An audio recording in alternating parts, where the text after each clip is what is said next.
y'all for coming out on a Friday morning and coming from wherever you came from. I know we got people from Birmingham, Jackson, Huntsville, local. So appreciate y'all getting here this morning. What we wanted to do today was bring you guys together to hear about the results of the work we've been doing with the Vortex Southeast Tornado research. And my colleagues from the University of Oklahoma that I've been working with for the last couple of years have been here this week. We've been working on our research, putting things together, and actually putting together proposals for more research. And so while I had them here, I wanted to get you guys together to hear some of what we've been doing, because you guys have all been part of this to some degree and in some ways with not just our work, but even some of the other Vortex Southeast researchers. And so we wanted to get you guys in here and let you hear some of this. And we want your feedback. We want to hear your thoughts about some of the things that we've learned, some of the knowledge that we've acquired, as well as additional research questions going forward that you need answered from your perspective. So we're going to kind of facilitate this like a workshop. We're going to present, the three of us are going to present a brief overview of what we've done, and we'll talk about it as we go. And then we'll do a discussion at the end as well. We've also got lunch coming in at the end, and so we want you to stay and have lunch with us if you can. And so we'll just have a real nice morning and discussion and a little bit of lunch before we send you on your way. So let me give you a little bit of housekeeping. Restrooms are out this door. The men's restroom is down past the elevator and to your left, and it will be on your right once you make that left. The women's restroom is down here on the left. And if we have an emergency and we have to get out, front door the way you came in, there's also a stairwell here to our left that'll take us out the back. So anybody have any questions about the building or what we're doing or any of that? All right, well, before we get started, let's go around and have all of you introduce yourselves. I think probably most of you know each other, but you may not. And since we have multiple states and multiple jurisdictions, you may not know. So let's go around the room. Tell us who you are, who you're with, and your location. Let's start here. I'm Eric Carpenter of the Weather Service in Jackson. Over the last several years, I've had the opportunity to work closely with Dr. Myers with the social science aspect of our operations, so it's a real pleasure to be here. Pleasure to have you. Thank you. Chad Armstrong at National Weather Service Jackson. I'm the Science and Operations Officer. Like Eric said, we've had the opportunity to work with Dr. Myers over the last Long time. Yes, it's quite a while, so glad to be here. Yeah, I started this work in Mississippi, so I was working with you guys way back when I started this stuff. Steve Wilkinson. That's right, Steve and Alan. Alan, yeah. Whole crowd. Okay. Glad you guys could come. I'm Blake Newman. I'm a project manager here at CAPS, Tuscaloosa. Vaughn Pope, CAPS. Hope Baldwin, CAPS. Victoria Gretsch, CAPS. Sarah Goldman, CAPS. Daryl Arnold, CAPS. Kevin Laws, I'm the science officer at the Birmingham office. Nathan Owen, one of the forecasters at the Birmingham Weather Service office. Ken Horst, Office of Emergency Preparedness for UA. Rob Robertson, Tuscaloosa County. Todd Barron, Warning Coordination Meteorologist in the Weather Service in Huntsville. Lakeitha Bell, Pickens County EMA Director. Oh, the new EMA director. Oh, welcome. Annette Davis, Jefferson County EMA. And Matt Carrier with Jefferson County EMA. Morgan.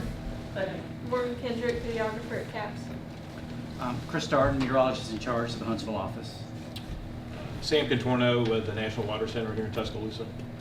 I'm Jake Reed, graduate student here at Alabama. Don Hartley, Division C Coordinator, State of Alabama Emergency Management Agency. I have 10 counties here in West Alabama. And Diana Dollar, Tuscaloosa County EMA. Tommy Dockery, Public Health Emergency Preparedness Director.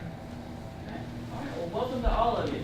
Let me let Daphne introduce herself and then Jack. Daphne Ledoux, I'm at the University of Oklahoma with another group called CAPS, but it stands for Center for Analysis and Prediction of Storms. Yeah, and I have my master's degree is in meteorology, but then I switched over to social sciences for my doctorate, and I've been doing emergency management and forecaster decision making and how they're using weather information. And I'm Jack Friedman. I am at the University of Oklahoma at the, not CAPS, at the Center for Applied Social Research, called CASR.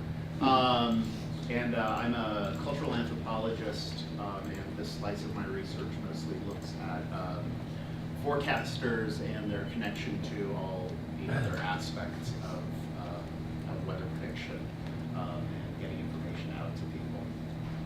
I've done work in a whole bunch of offices all over tornado country. Yeah, that's probably the best way to put it, since it's, yeah. Okay. All right, and I'm Laura Myers. I am the director here at CAPS at UA, and that's the Center for Advanced Public Safety. I'm a social scientist, criminologist by trade, focused on emergency management and the weather warning process. Also, as director of CAPS, what CAPS is a software development center, and we develop technologies for public safety. And not only have we been doing social science with a lot of you, we're also doing some of our technology with some of you. And so we've developed some technologies for your use, and so that may come up in our discussion today as well as we talk about some of the alert modalities and the tools that we use. So that's who we all are, and so I'm going to turn it over to Jack and let him start, and we'll start the process, and you guys jump in wherever you have questions or comments. So I was also tasked with the super special aspect here, which is to give an overview of Vortex for everybody. So on top of the fact that I'll talk about forecasters, take a few minutes at the start here to actually talk about what is this thing called Vortex, and what were we doing within this sort of broad research umbrella. So I'm calling this the context of the study, broadly conceived. So what is Vortex? If you usually ask me on any day, I could not tell you what the acronym actually stands for. It stands for the Verification of the Origins of Rotation in Tornadoes Experiment, Southeast. And the reason why it's Southeast is because Vortex studies have been going on since the early 90s. I think the first one. 94, 95. Thank you. So 94, 95, there have been a few of them. Most of them have been purely field-based, and all of the other ones have only been with physical scientists, running around usually chasing tornadoes and storms in various ways. You can help fill this in since you actually part of it and seen it from the inside. I've been a part of it, yeah. But what was really different about this round of Vortex studies was the regional focus to start with. And this was a focus then on the Southeast, thus the SE. And in general, this was springing out of a sort of a recognition on the part of folks that there was something a little bit different about tornadoes down in the Southeast. So much of the work prior to this had been done in the Great Plains, where chasing tornadoes was easier. Yeah, It's easier. It's not easy, but it's easier. And there were special challenges then in the Southeast regarding how you're going to get data on atmospheric conditions.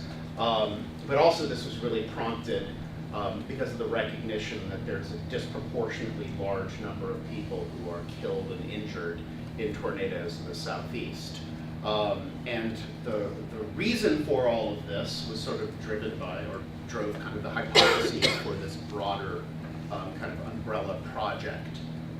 Which really was both that there's something curious about the physical conditions, the atmospheric conditions, as well as, and this is really important for us, something different about the social context, whether it's demographic, cultural, or any number of things. There's something slightly different in the Southeast compared to the Great Plains. I suppose that's painfully obvious. You just think about it on a common sense level, but there's actually a way that it starts slicing this up in a scientific manner. So that's kind of the real sort of 30,000 view overview of Vortex. For our research, I'm going to split up my discussion today, and I hope this is the useful kind of overview for all three of us, which is kind of, we had sort of three major foci in the 3 years of our project, and you'll see they kind of overlap.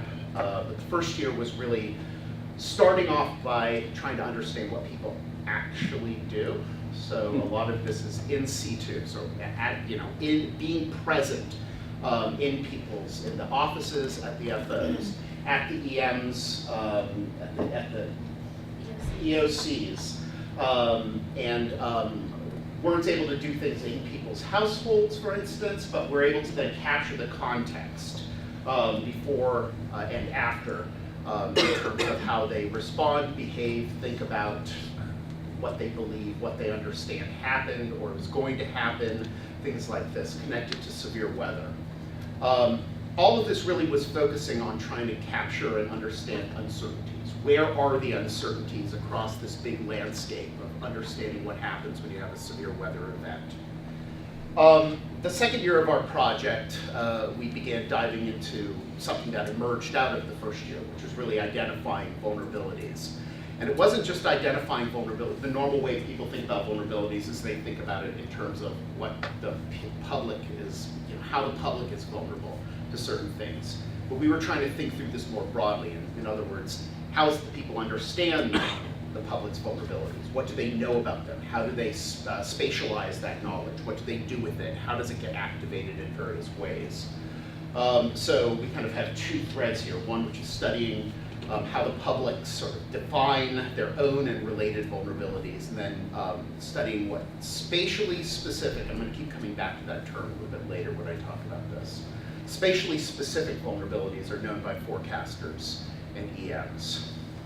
All of which ultimately led to our third year of this Vortex project, which is really trying to do something with this. I think we recognized somewhere along the way that we didn't just want the sort of academic egghead production out of this. That was fine, that's going to happen anyway. But we actually really saw some needs out there. And so the major focus in our third year of this is to actually create something out of this. And our main focus is creating something for the FOs, but the idea is that what is going to happen for the FOs is going to be actually informed by the things that we're collecting from the EMs and from the publics. And again, I'll talk about that a little bit more.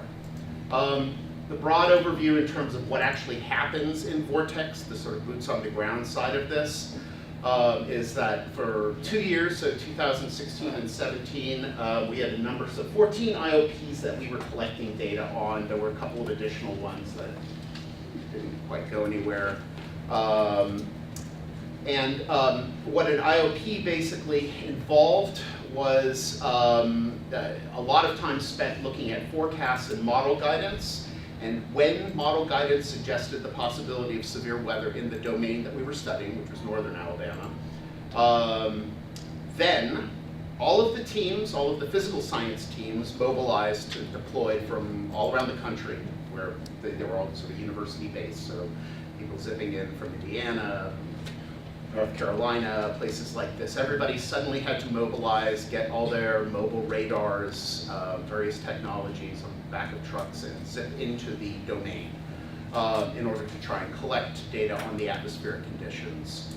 At the same time, Dr. Ledoux and myself, we would hop in a car and drive 10.5 hours from Norman to get there and to make sure that we were in place before, during, and after the forecasted events, so that we could watch in practice real-world activity around an event. What was the run-up to it? What were people thinking? What did they know in advance? How did they interpret it afterwards?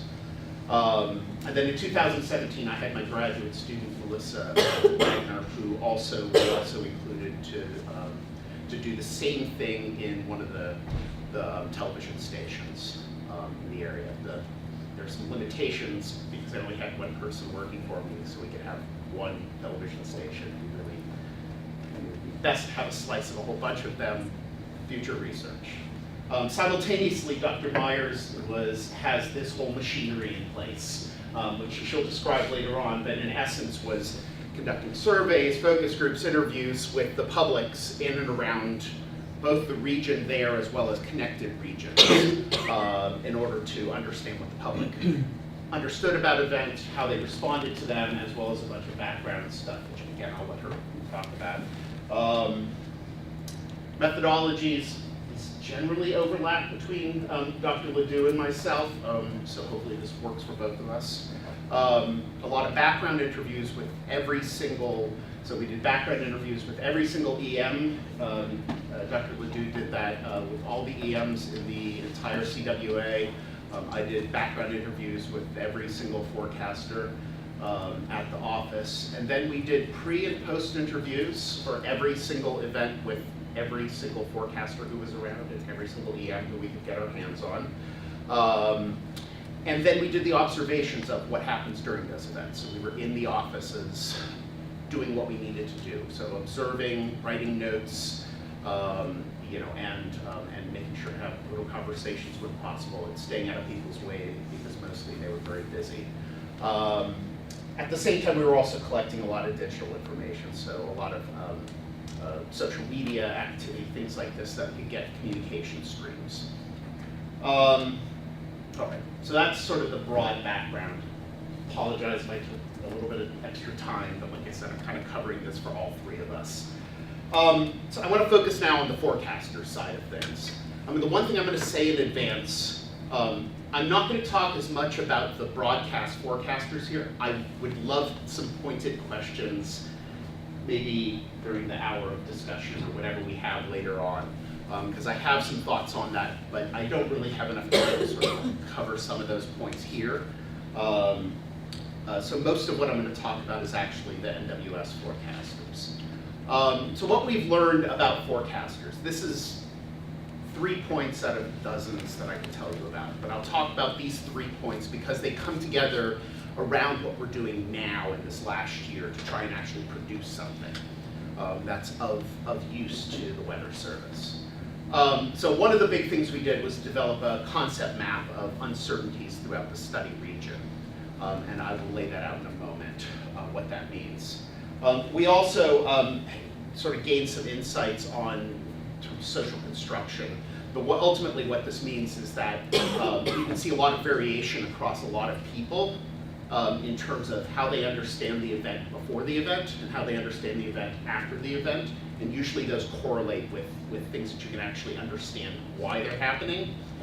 So they're socially constructed in that way. Usually it's about whether people have talked to each other, how they've developed their ideas, things like this. And finally, sort of talking about some insights about vulnerability knowledge. So what is it that the forecasters at the Weather Service know about vulnerabilities and how it does or doesn't impact what they do on a day-to-day basis. And the unspoken side of all of this is that the Weather Service doesn't issue alerts for vulnerabilities. They issue alerts because of atmospheric conditions. But what everybody really knows is that, of course they care about who's out there. Of course they care about the vulnerabilities. And that then impacts things like how they pick up a phone and call somebody. Or when they respond and how they respond to an EM who's called them and said, this is what's going on. Do you have any additional information? And there's really never been anything systematic done on this. So we'll talk a little bit about that. So regarding uncertainties first, this is the way ideally the world is supposed to work. That there's the natural world out there. We have a bunch of technologies, radars, things like this, that we apply to the natural world. From those radars, we get data about the world, which is then interpreted by people with knowledge and training about how to understand that radar.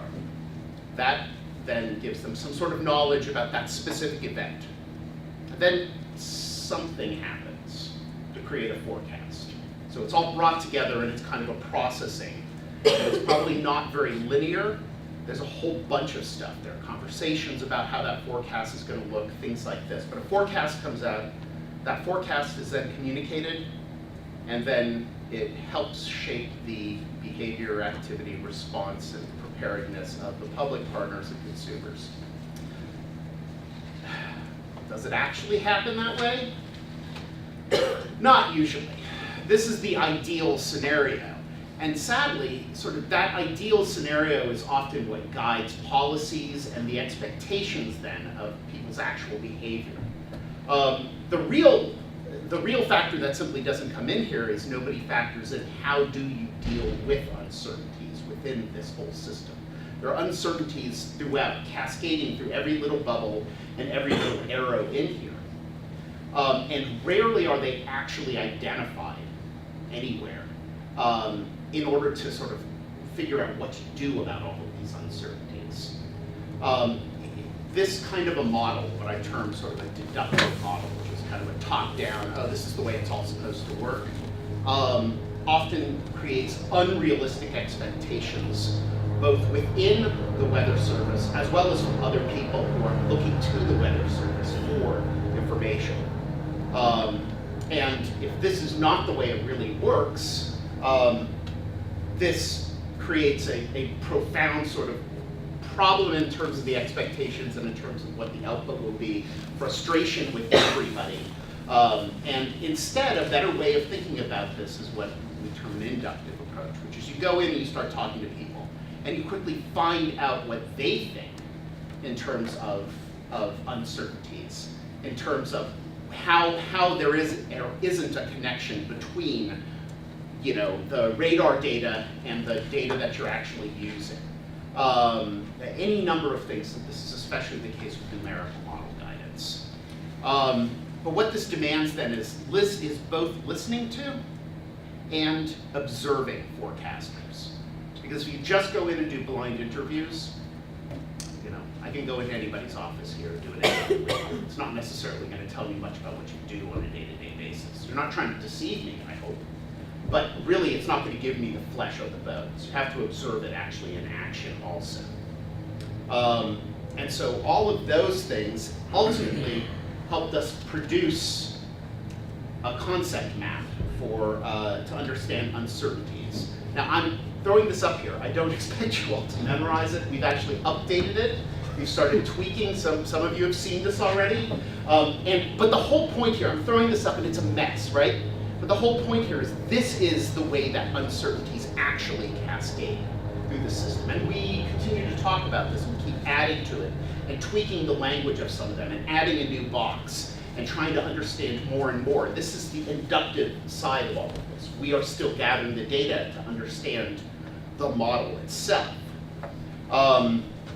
So this has been, though, a critical touchstone then for us as we discuss and as we move forward in thinking about each of the pieces. And it's also then helped us move on to the next cluster of questions, concerns, and topics that we wanted to examine. And in particular, we wanted to understand what shapes understandings of severe events. And there are a whole bunch of them that are obvious. You know, the nature and reliability of available technologies. Whatever your technology is giving you something that forces you to understand it by the constraints of the technology itself. The reliability of model guidance. This is huge. If your model guidance is not behaving well for a certain season of the year, a certain year, you're not blind, but it makes forecasts really frustrating from start to finish, because often it's very difficult to get that forecast together and make everybody happy. The nature and reliability of reports, confirmation, assessment of impacts, things like this, all of them feed back into how people understand an event. And then obviously relevant individual experience, whatever experiences people have. You have new forecasters, newly minted forecasters, especially if they now are in a brand new region of the country that they haven't known for a long time. They tend to need a bit of time to spin up so that they can even understand what just happened when they see an event. They can interpret radar data. They can do all of these sort of baseline things, but often sort of the deeper meaning, how it fits into a longer pattern in a place, is something they have to learn with experience. Probably shouldn't be a surprise to anybody here. All of this then ultimately touches on the fact that this shapes then the way that they learn events and what they do with that information. So that before events, the more people talk to each other, the more common their narrative is about, say, what model guidance they're going to buy into. And what is going to actually shape their forecast. This should not, again, it shouldn't be a surprise, but actually seeing it play out empirically was interesting for us. But the more, and when I use, I want to stress something here. I use this term disconnected. What I mean is at a single moment in time, like somebody who's been off for 3 days and just comes on shift and suddenly is kind of thrust into, okay, let me look at the model guidance, let me get up to speed. And there are ways that this happens, but they haven't really had the conversations for days on end in advance to figure out exactly what is going to be coming up. Often their interpretation is very different than the people who've all been working together for several days on a single event. Again, is this a surprise? No, but it can then shape the way that they understand an event. The same thing happens then after an event. If somebody comes in, or if often I've seen people who have worked an event and then they're off for 3 days. I finally catch them. They haven't been talking to everybody in the office. Their interpretation of what happened during that event, which models were right, which forecasts were right, which aspects, what things happened, is dramatically different than the people who might have worked the event and then been there for 3 days straight. So they're talking to everybody, so what happened, blah, blah, blah. So this was something else regarding kind of how people understand and by extension how they learn from an event. Finally, this vulnerability issue. So I'm going to start with a story here, and this comes from, I'm an anthropologist, what we do, we like to tell stories, and we like getting people's stories. So I'm going to read something to you directly from an interview with a forecaster. And it goes, I would love to have a vulnerability index for my whole CWA, but me as a warning forecaster, that's not going to change my decision making. If it's not going to change anything, then why do it?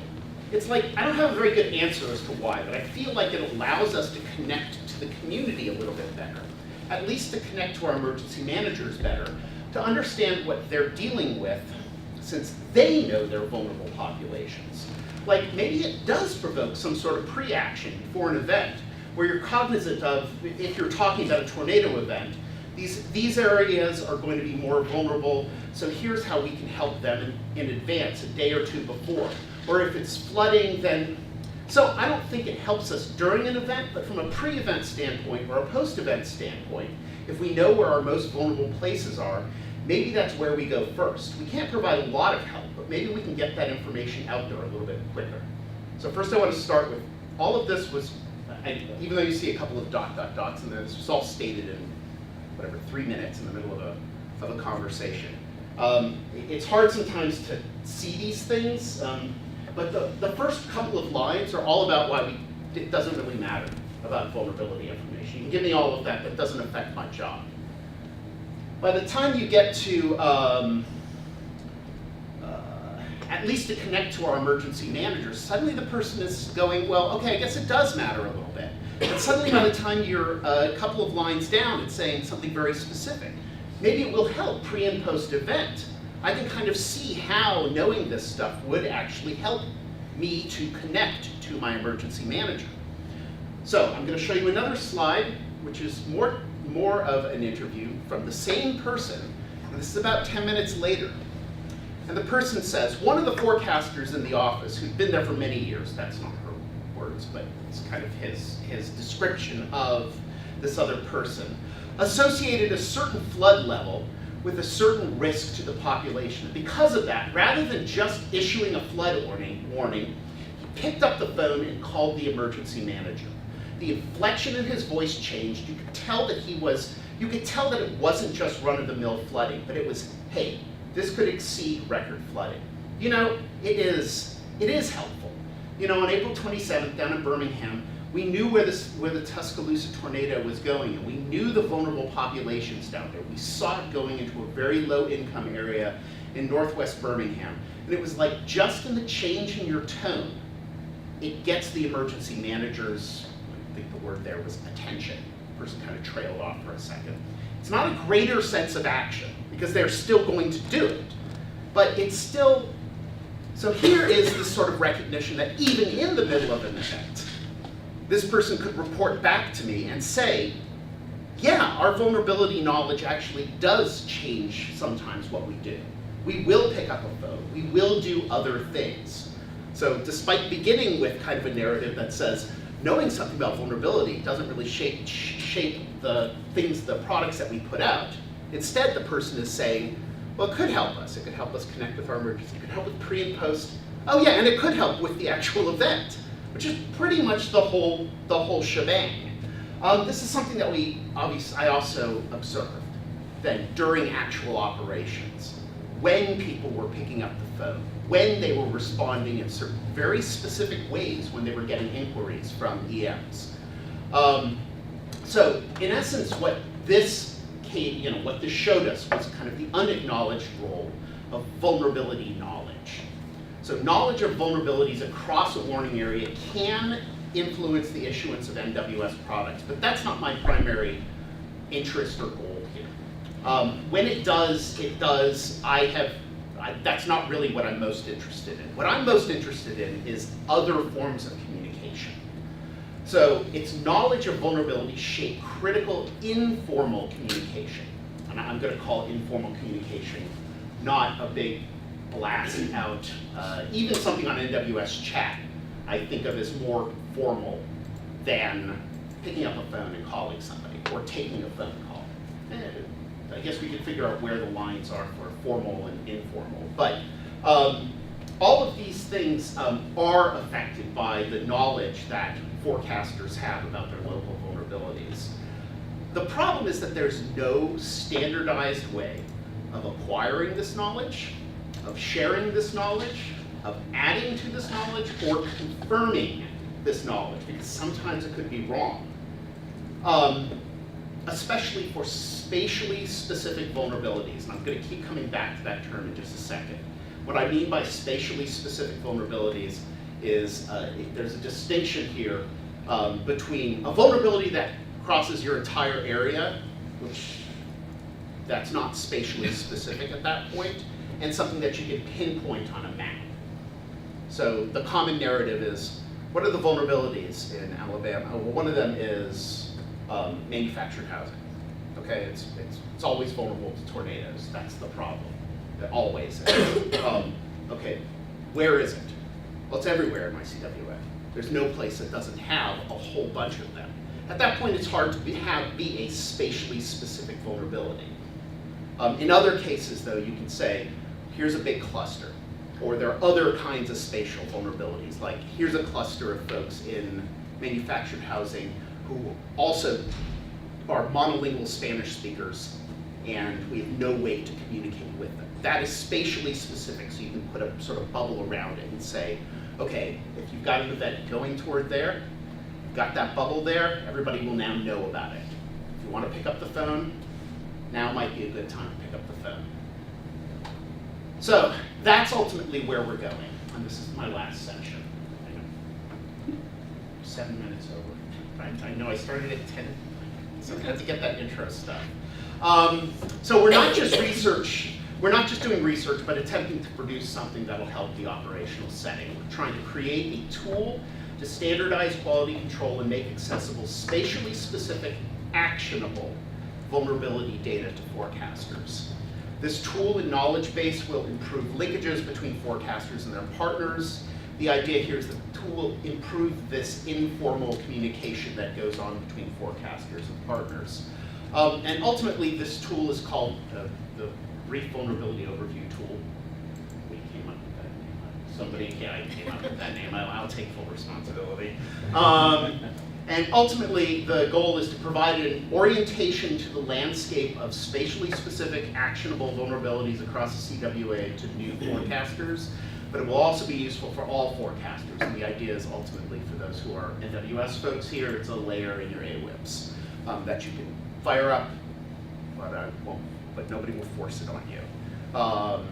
Provides a streamlined, efficient, and usable reference tool to assist forecasters during severe weather events to ensure that they remain situationally aware of vulnerable people, places, and things, and to provide them with the capacity to directly message or communicate information about threats and the risk of those threats to specific people, places, or things. And that's what we are working on right now, is populating it, because you can't automate the population of this tool.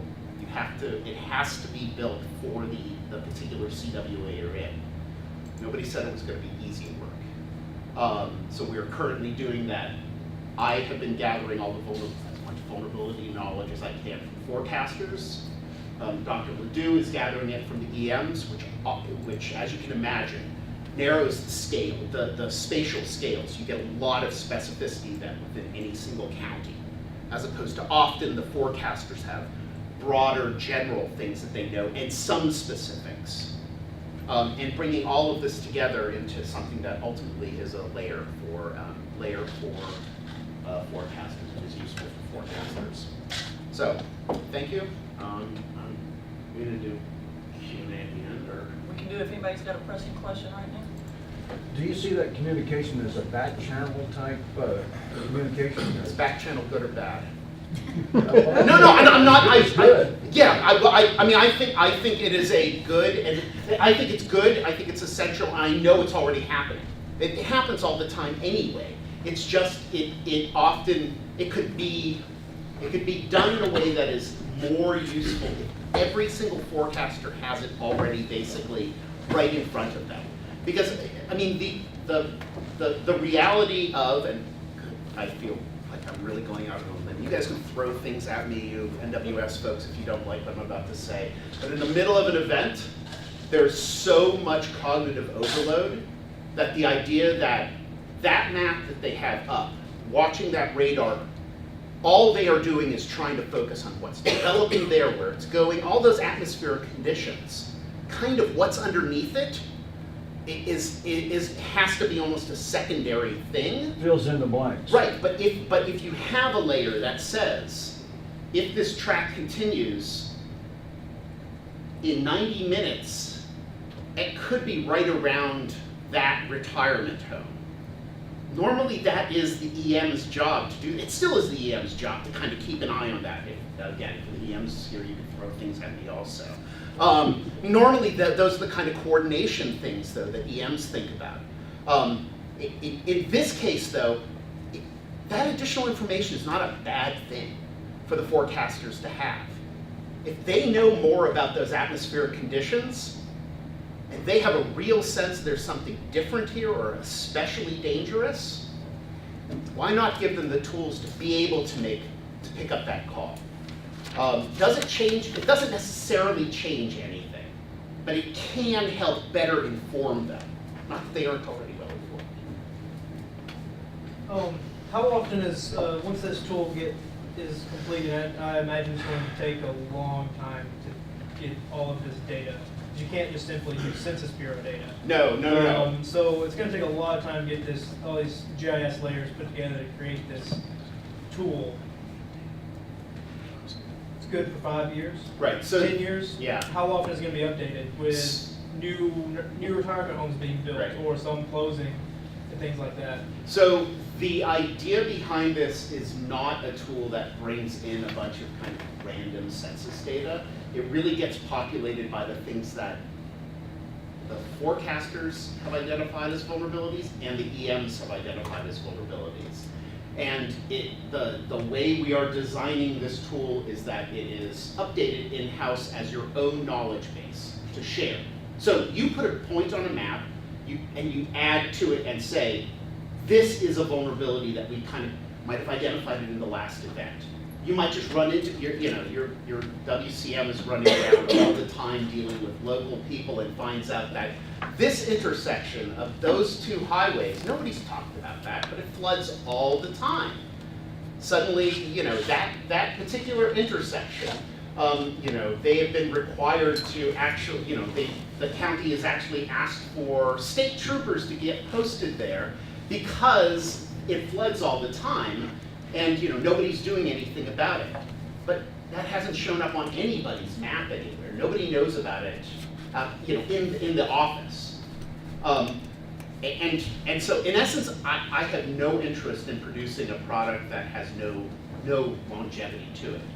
It has to be useful for the office, so much so that you guys look at it and say, yeah, we like this, and we'll update it when we see anything new that we consider a vulnerability.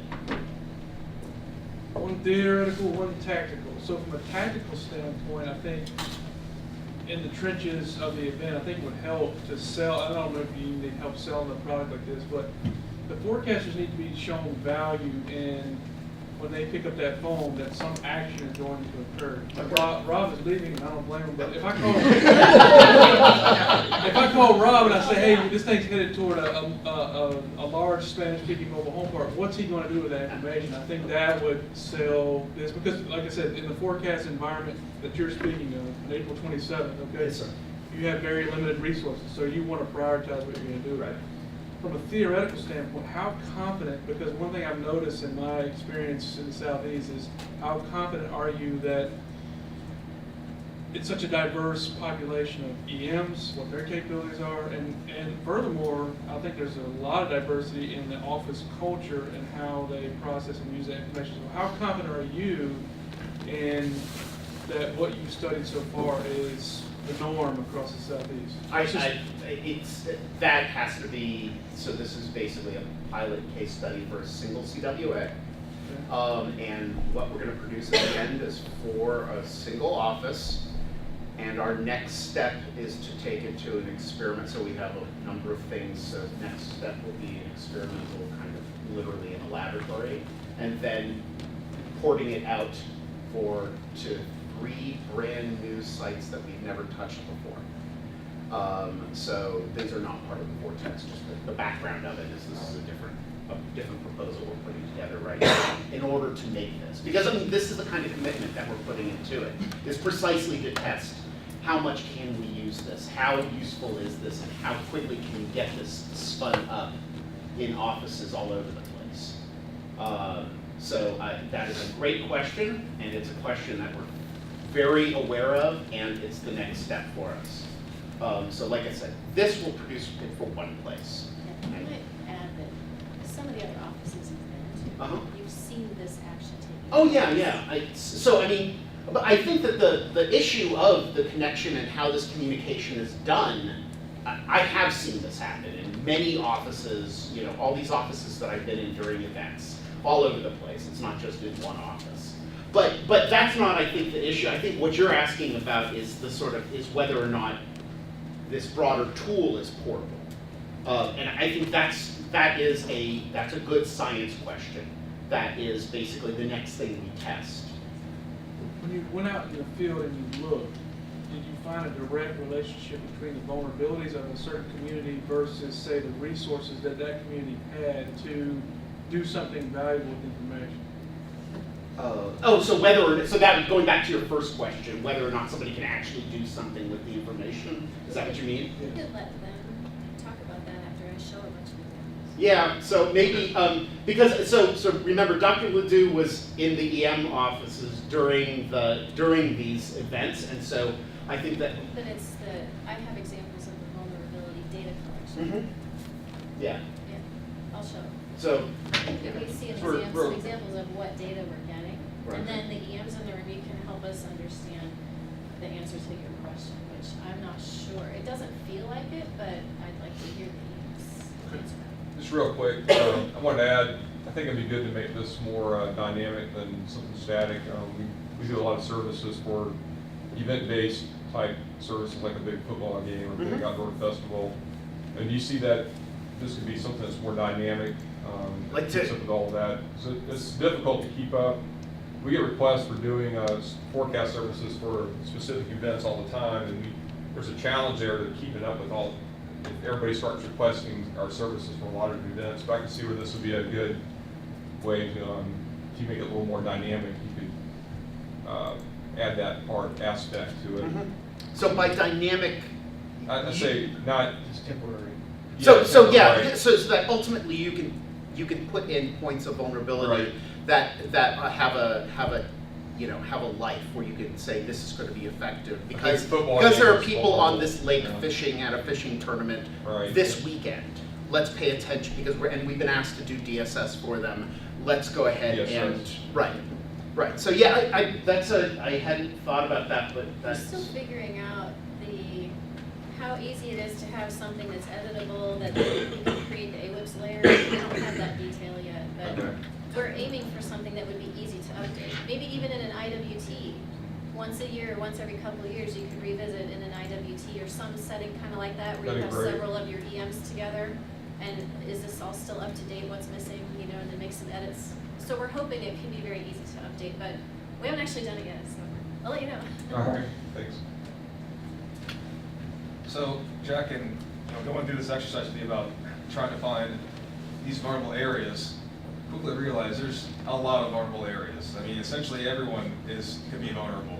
So, do you have like a way to have like levels of vulnerability? Because, I mean, a guy that lives in a shack in Franklin County, middle of nowhere, could be vulnerable, but also if an EF5 tornado is rolling over the nuclear power plant, that's a little bit bigger. Right, right. And so that's why I kind of said it earlier, and I said I'd stress it. I don't know if I stressed it enough, but it really has to be spatially specific to start with. So if you've got one guy in a shack, has anybody identified that one guy in the shack as being the one spatially specific thing? Or is that a category of types of people? Because then it's not that it's not important, but it gets to a level where this won't help us. Because again, that gets to the kind of there are guys living in shacks in lots of places. The other example, though, is I think a more critical one. And to be honest, this is a challenge that showed up in gathering these data, because when we talked about things like who's vulnerable to tornadoes, what were they taught? What was the response to that question? Well, is it who's vulnerable to an EF1 or who's vulnerable to an EF5? Because everybody's vulnerable to an EF5, and maybe if you've got a reinforced bunker or something, that you're not vulnerable. It's on some level, but everybody's. So that is an issue where I don't want to draw the lines in terms of the vulnerability. I want the people who I talk to populate this with what they see as the vulnerabilities. My definition, something that didn't show up in here, is that I didn't go into any of the data gathering for this and tell people what vulnerabilities were. The whole goal was, you tell me what people, places, and things, so I kept getting people back to that, are vulnerable. And that was the more critical thing. So the way the question was worded is, would you be worried about? Right. What people, places, and things would you be worried about if you have a forecast for tornadoes later today? A lot of it's situational. I mean, schools, you're something to come to Right, mind. so there's a temporal component also. And again, it's gathering the data, so it's a living document. There's only so much some outside researcher can do. Ultimately, this becomes something that if it's important, if it's valuable, you add to it. And that was one of the things we talked about at another point, which was the transition of this knowledge, the life of this knowledge. Because the biggest problem, one of the big problems, is when you have a new forecaster coming to an office, and they don't know the area, they don't know any of the things. They have to get spun up. And when I did this presentation at AMS, I had somebody from the Atlanta office, or the Peachtree office, who ran up to me afterward and said, I've been at that office for X number of years, and good Lord, I wish we'd had something like this. Because to this day, I've been there X number of years, and I still can't wrap my head around a whole bunch of the vulnerabilities and a whole bunch of the things out there. If we had something like this that has a life, it keeps going, you keep adding to it, then you should be able to capture things that are also temporal on top of everything else. So I suspect I'm going to keep getting questions, so I'm going to step down so somebody else can talk.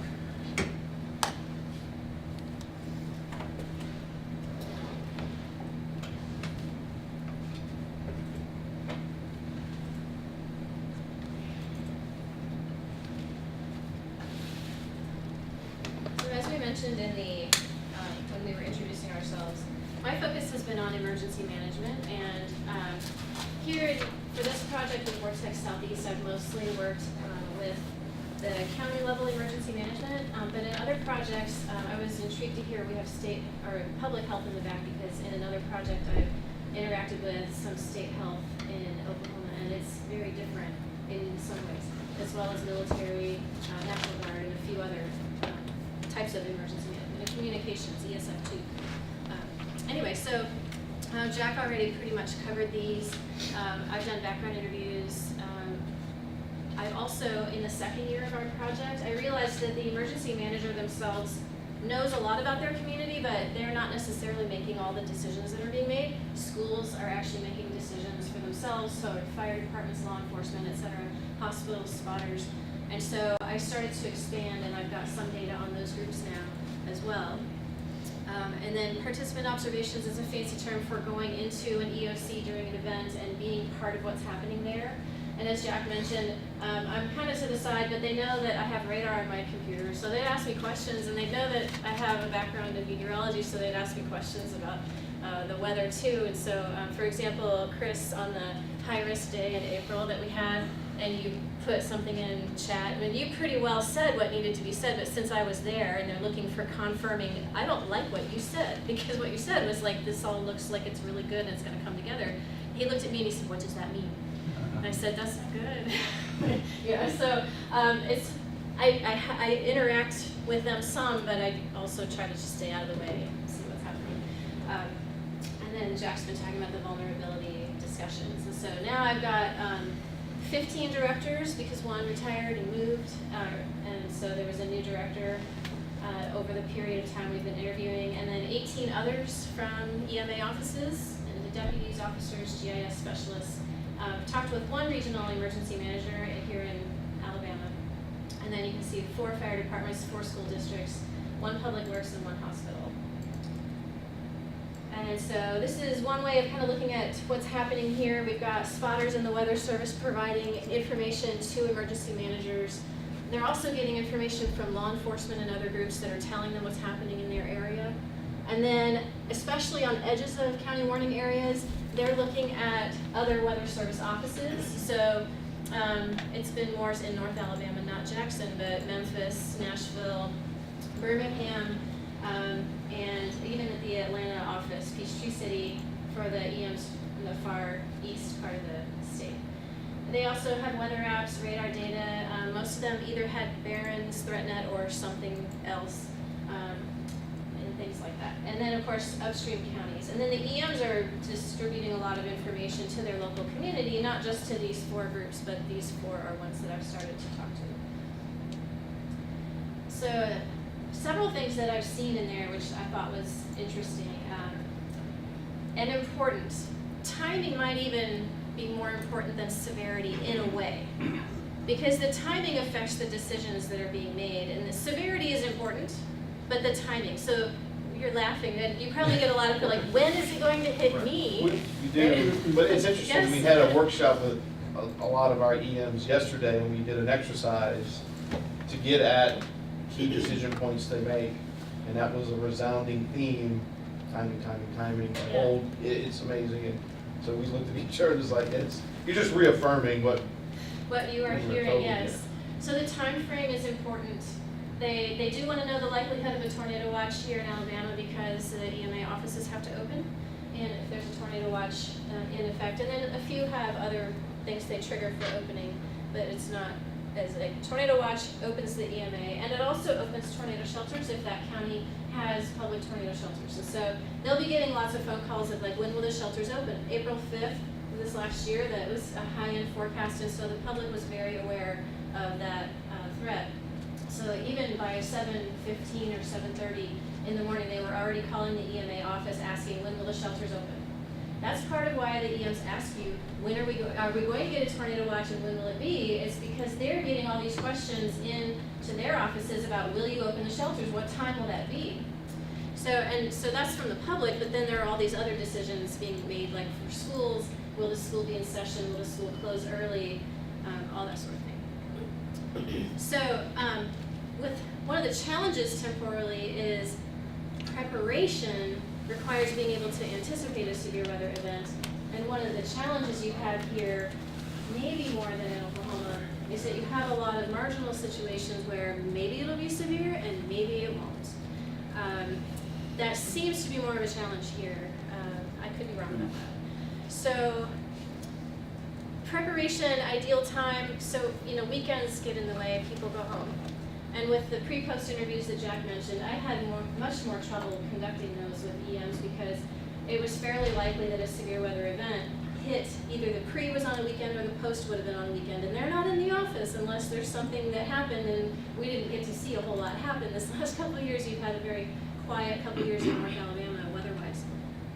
So they want to know by Thursday for a Monday event. I already mentioned the tornado shelters. But then you sometimes also hear that, well, at the minimum, really 20, 30 minutes ahead of storm arrival would be a minimum on that range of times. When I've asked about ideal preparation time, fire departments told me we're always ready, this is what we do. But then again, if an April 27 type event is being forecasted, they are doing things earlier in that day. They're doing call-outs to see who's going to be available because they need to know how many trucks they can staff. So they need to know how many drivers they have and other roles in that fire truck or the rescue equipment. So if it's more of a 2011 type event, they want at least 5 hours to be doing some of that personnel queries of who's available and then getting heavy rescue equipment prepared. Schools are telling me things like 5 a.m. for transportation, the buses. I think every county was at least an hour and a half to run buses, and a lot of them were 2 hours to have all the buses off the road with all the children delivered home. That's a long time, because if you're going to close school early, that decision needs to be made even before the 2-hour window, right? Because parents need to be notified and all that. So these are challenging, right? Lengths of watches can be a challenge. On the April 5th event, some of those counties were in a tornado watch for over 7 hours, so by the time the weather was arriving, they were already tired. I don't know that there's a good answer to that because they're getting the phone calls of, can I register my shelter? How do I program my weather radio? When will your shelters open? So there are things that the EMs would need to be in the office for, but sometimes it's not clear when the event will arrive because of the state of the science. A lot of the time, you can't answer that question very well from the Weather Service side. You can't always give them a good window of time. And they understand that, and they're very forgiving of that, but this is some of their perspective of why those days are hard for them. Forecast confidence is something they really want, and that's partly because the EM is not the end point of the information. They are then talking to their school districts, their public works departments, their fire, law enforcement. And that's why that's such a big deal. They want to know how confident the forecasters are about the upcoming event. So over the period of time, we've happened to be here right when Huntsville has been tweaking and trying to get this in a way that your partners like the way it looks. So we saw this one, and then in 2017, and then now in the fall it's changed to this. Now those are being made in conjunction with the partner. So I'm not criticizing this in any way. I'm just pointing out that it's information they are hungry for, and that they are working, the EMs and the forecasters are working together on how to convey and specify that confidence.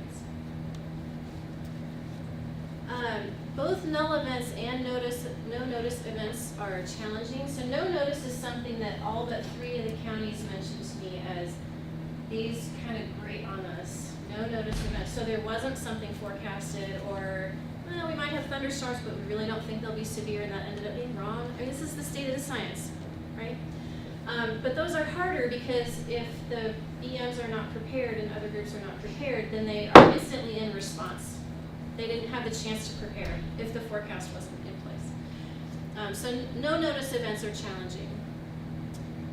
And then the null events actually are probably their preference. I didn't directly ask that question, but an emergency manager can lose their job if they're not prepared, right? So what I saw is that they'd rather be prepared and not have something happen and be able to go home for dinner than to not have any warning of something happening, and then suddenly there's a tornado warning in their county, or they're getting phone calls that we have damage, and now they're instantly in response mode. As far as on the lead up though, so there's all these tensions, right? Do you feel the tension? There's a ton of tension here because of the state of the science is not perfect. They ultimately, all these groups are needing to make defendable decisions.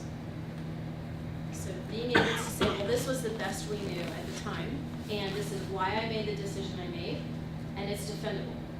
So one of the fire departments talked to me about how much it cost to have the extra staffing, and he said, but ultimately this is the key. If I can defend that decision, I'm good. I'm not gonna lose my job over, that we did a bunch of work and we didn't need to.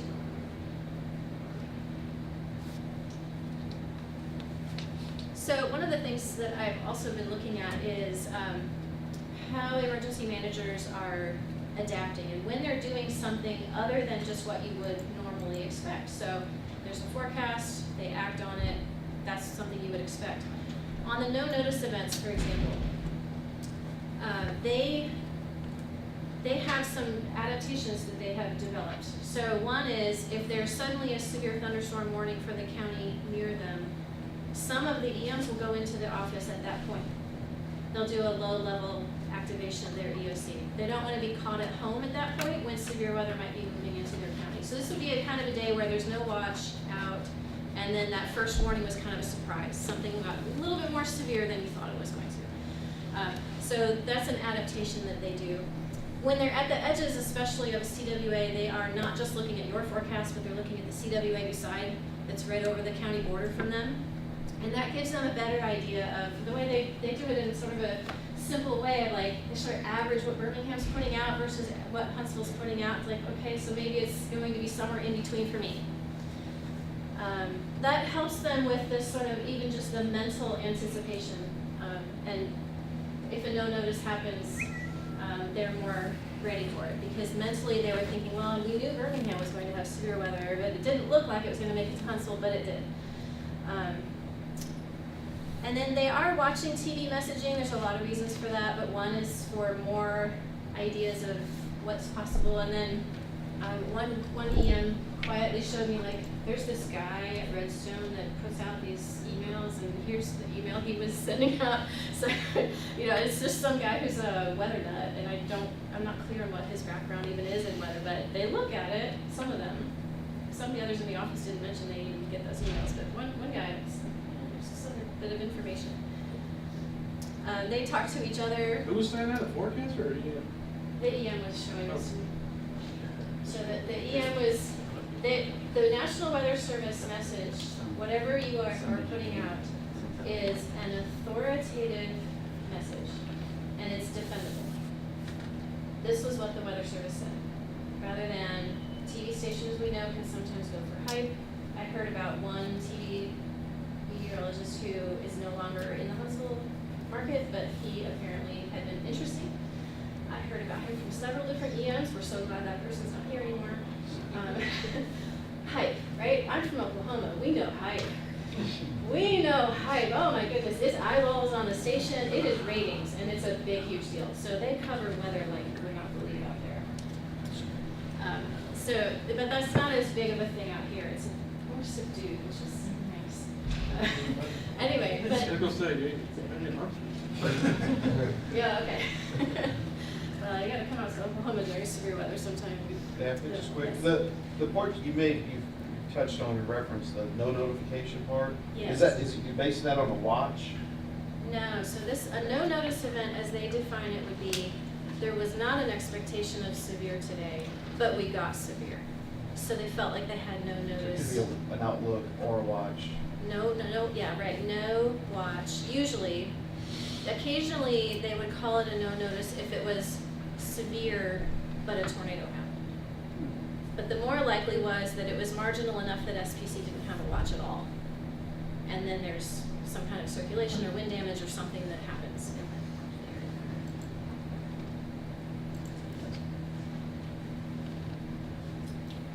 area. They do tend to look at their knowledge of what typically happens in their area. So the potential of terrain effects that Vortex Southeast is studying on the physical science side, the EMs are conscious in thinking about things like that. But they don't seem, they seem to bias on the cautious side. So I don't see them saying, well, we don't normally have tornadoes here, so we won't get one here. They don't seem to make that kind of decision, but they may make a decision of, well, sometimes when those storms interact with the terrain, they do something weird. So they're more vigilant, but I don't see them being less vigilant with beliefs about, or typical patterns of tornadoes. And here's a couple examples of adaptations where we've got the whole story, but I don't have the prose that Jack did. So one was, the county was not in a tornado watch. The EOC was about to close for the day because it was a normal, then they're just under normal hours. But a couple small cells had popped up to the southwest, and so one of the guy who was on duty said, I guess I'll just stick around a little bit. And a tornado actually touched down. So that was one of those in and near the watch area. So SPC kind of had themselves covered with that in and near the watch area phrasing, but he didn't think he was going to get severe weather that day. And then another one was a situation where the tornado watch had been there, but it had expired. The EOCs were all closing, but the EM decided, well, I don't know. It seems like instability's been building all day. I'm just going to stick around. And there was a tornado. So these are some adaptation along with the other thing I mentioned about if there's suddenly a severe warning or tornado warning for the county nearby, they might go into the office when they hadn't been because it's Saturday afternoon, that kind of thing. All right, so here's some examples of the vulnerability data that we're collecting. So here's kind of a simple one. Well, here are my population centers. So I've got this big city and I've got these 3 others where I have a fair number of people. And that's a kind of thing that you would expect. But here's an interesting one. There are several factories over there in Red Bay, and I know, he said, that I have commuters coming from Hamilton, Haleyville, and Russellville and Hodges all up into Red Bay. So there are times a day that I have a lot of people on the road commuting. Industries, that's maybe not a surprise. But here's another useful one that they can tell us from the ground, that EMs know about poor cell and radio coverage in a couple areas of that county. So are they getting the messages that the Weather Service is putting out? How are they receiving that? And then there's also limited or no access to internet in some of the parts of that county. And he's concerned about that as well for the same reason of receiving messages. Okay, so here's my summary about timing. Might be in some ways more important than severity because of the decisions that need to be made. Confidence in the forecast and warning is very helpful to them to know how vigorously to stress the messaging they're passing along to others in their jurisdiction. And then the challenge of no notice and no events, but a lot of that's just the state of the science and they're very forgiving. But then they're trying to figure out, like, how do I deal with that state of the science? Because when it comes to something happens, I have to deal with that. And there's quite a wide range of vulnerabilities out there. Question? Considering the state of the science and from what you presented here, the weather enterprise as a whole is in a great big hurry to provide a consistent message. Do you agree with that? You know, that's a great question because it seems like, so let's ask the emergency managers in the room. So I know you need defendable information, right? That like some kind of source, like this is my go-to, it's the National Weather Service. But I know that the EMs are looking at more than one thing to try to lower their uncertainty. So do you like, in some ways, do you actually like to see multiple messages? Is that helpful to you? Because it sure sounds like it's helpful to them.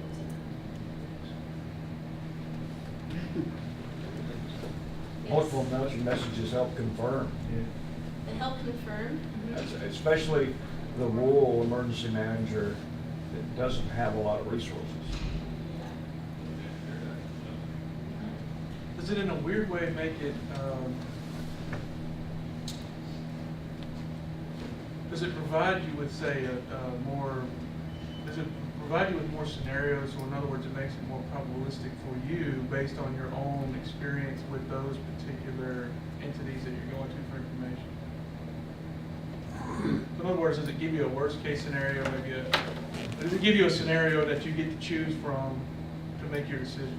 Yeah, and it also gives information that the emergency manager can use to relay the seriousness of the situation to agency and department heads, elected officials.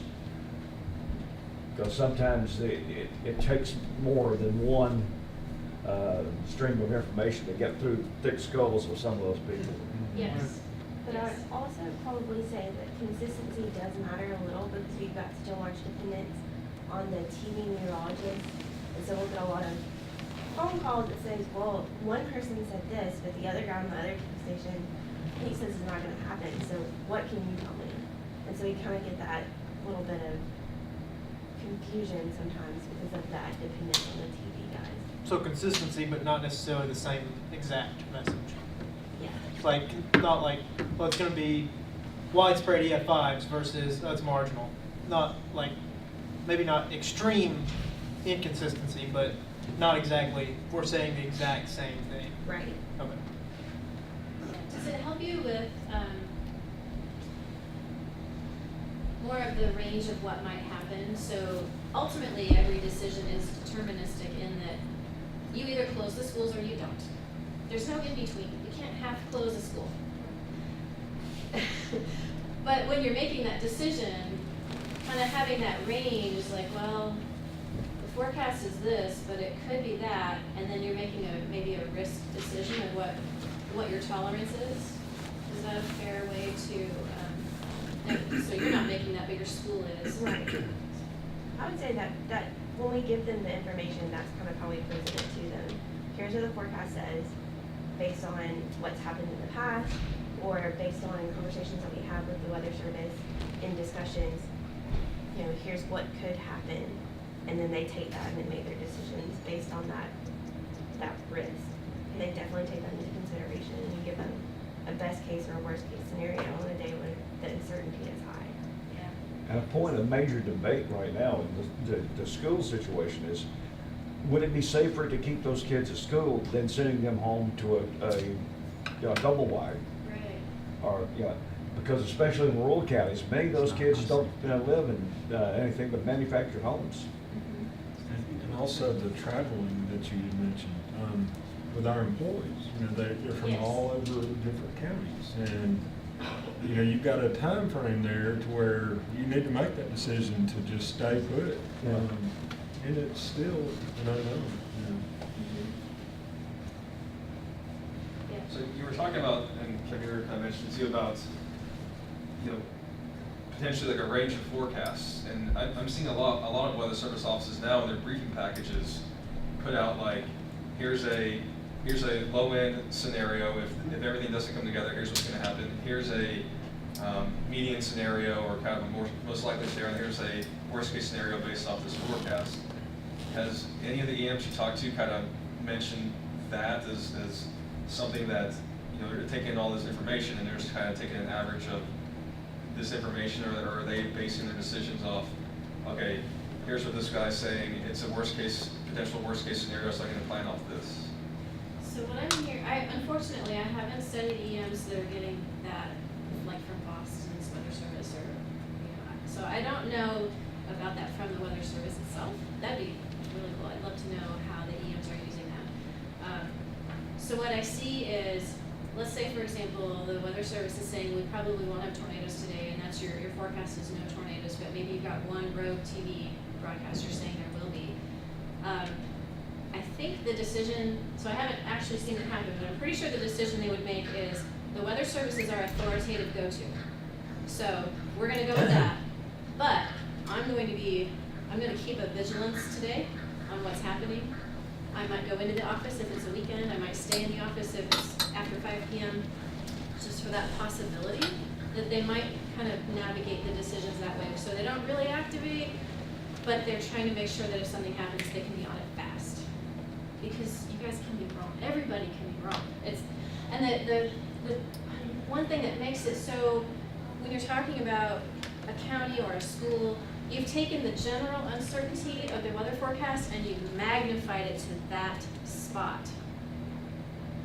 It was already uncertain over your whole county warning area, and now it's just that one spot. And it's really it's a tough tension to deal with. The reason I ask that is because the office store north just started doing that type of forecast in their briefings, where here's a low-end scenario that could happen. Here's the most likely scenario, and here's the worst case based off the forecast. Okay. I don't really know what to make of that yet. I think it's good in some cases, but it's also almost like a CYA forecast from the weather service. Where like, you're not going to be wrong either way, and I don't know. It just seems like it's kind of tough to make a decision based on that. Maybe it's easier to make a decision based on that. But when the IWT process started, which has been very helpful, obviously, Todd's right. I mean, they didn't want scenarios. They wanted our best forecast. That's what we kept hearing over and over and over. Right. That's the way we trained them. That's the way we trained our staffs.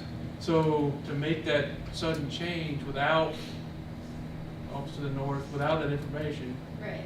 now you're providing a level of service from the National Weather Service, whether it's Nashville or Birmingham or Huntsville, that we didn't provide before. So I'd like to, yeah, I didn't even know they were doing that, so. I didn't either, but that's great, because I've connected with your Tennessee counties this year, and I already had the connection with all the health departments. So maybe I'll have a chance to see that, you know, even if I'm not out here this year, I can call them up and ask them questions about, so what'd you do with that? Yeah.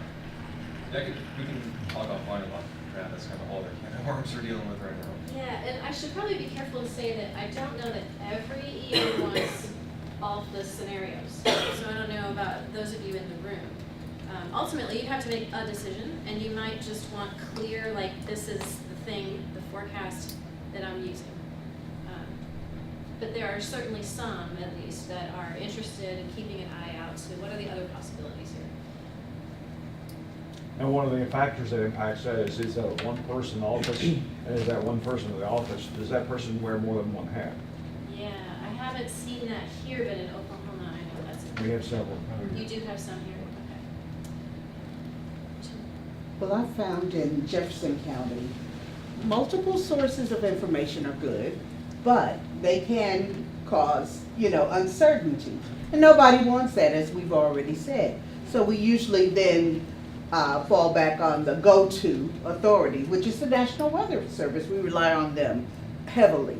So if they say something that's in contradiction or, to someone else, more than likely we will rely on their information. Yes. And we use Birmingham weather, so.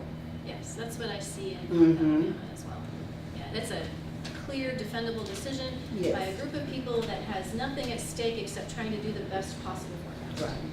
They don't have ratings, they don't have any other confounding stuff going on. I was just going to dovetail off that. I mean, I think sometimes that, ultimately you're going to have some sort of conflict of information. And I think it's going to come down to the relationship that you have with your partner because, I dealt with this in the service assessment that, that there was one entity that didn't have a good relationship, necessarily a close relationship with their WFO or weather service office, and they ended up basically forecast shopping, and they took the forecast that they liked because it had the lowest amount of rainfall, and it negatively impacted them. The neighboring forecast office got a range of forecasts, and they ended up trusting the weather service office, which had the highest range of rainfall. They believed them, and it was a significant flash flood event. So the one panned out because they had a really good relationship with the county EM and the forecast office. The other one did not necessarily have that, and it ended up costing them severely. So it really just comes down to developing that relationship, because ultimately you're going to have that range of information regardless.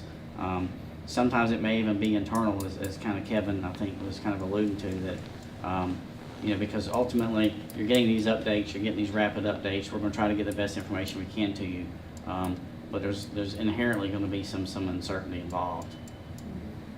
Chris is right, because how long I've been knowing you, Don? Probably 15 years, and he knows when I talk to him about things, because he and I talk often, he knows just by what I'm saying, what I mean. So that relationship is critical versus anything on the slide or anything new that we're going to try to do. Don knows exactly what I'm getting at. Right. So he knows there's uncertainty there. He knows the scenarios without me having to build a slide around it. Yeah, That yeah. makes sense. April 5th, the tension was palpable when they read your message in the WS chat about whatever the Vortex soundings have just measured this helicity value and whatever else you had in that message.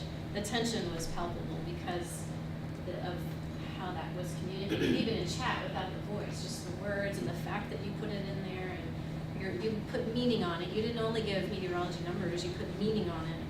And I think on the flip side of the way, ultimately too, I think when you build that relationship, you also have the ability to say, you know what, we missed this one, and this is why we missed it, and we're going to kind of learn from it, and hopefully, this kind of setup, maybe we won't miss it again. Yes.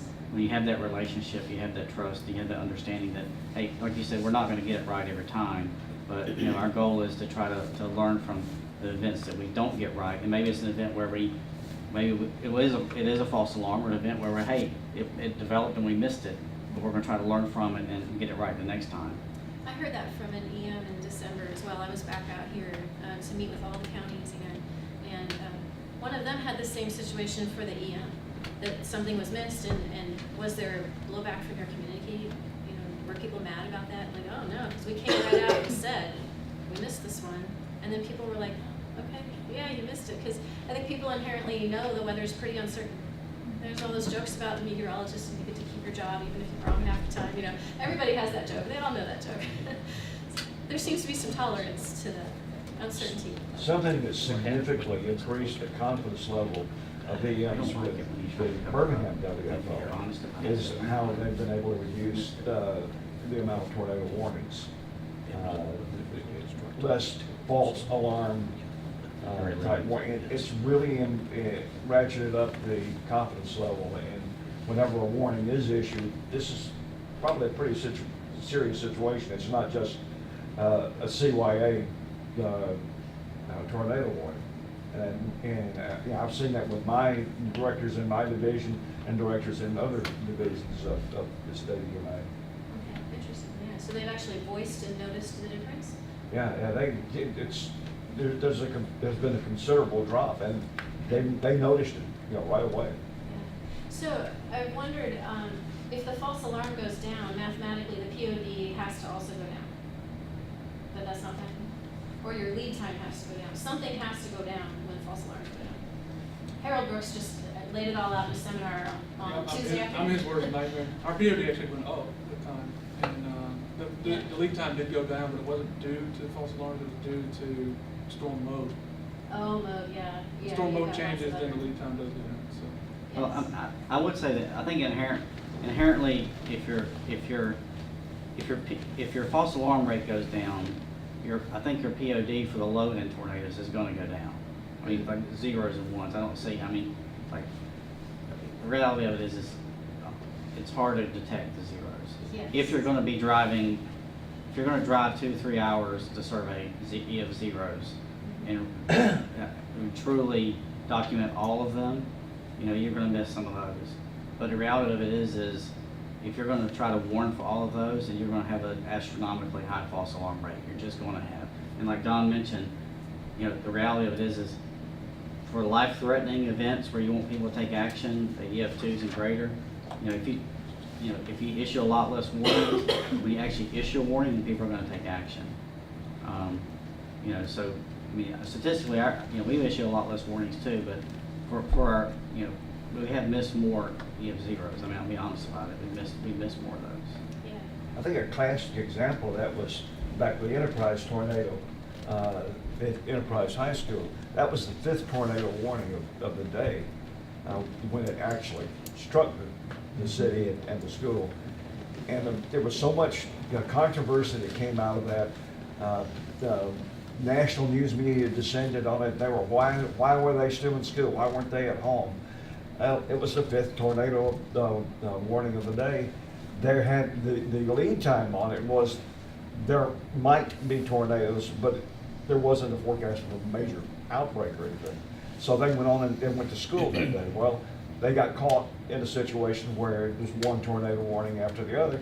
The superintendent didn't feel that it was a good idea to put 42 kids in a school bus while a tornado warning was going on, kept them at school. It ended up coming back to bite them because of the tornado. An EF5 hit the school, a number of kids were killed and injured, and the school was destroyed. And so that's ratcheted up the criticism of the superintendent and the principal for keeping them there. But it was a direct hit, and they were in the place where they should have been. They were in the central hallway, but the ceiling collapsed on them.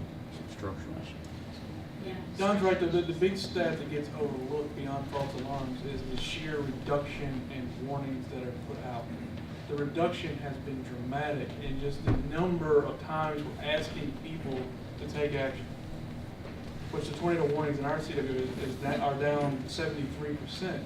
And that's a huge number of the considerable times that we ask people to do something, right? The goal of the warning is asking people to do something, to take some sort of action. I think reducing that has been, I don't know if it's more of a false alarm effect, or regardless of whether an event actually occurs, it's that effect of asking people to do something, you know, thousands and thousands of times over a decade versus what it is now. I think we drifted into Laura's territory with the false Very alarm nicely. discussions, so it's probably a good time to turn it over to her. But if you had other discussion, hang on to that thought because there's time. There it is. Okay.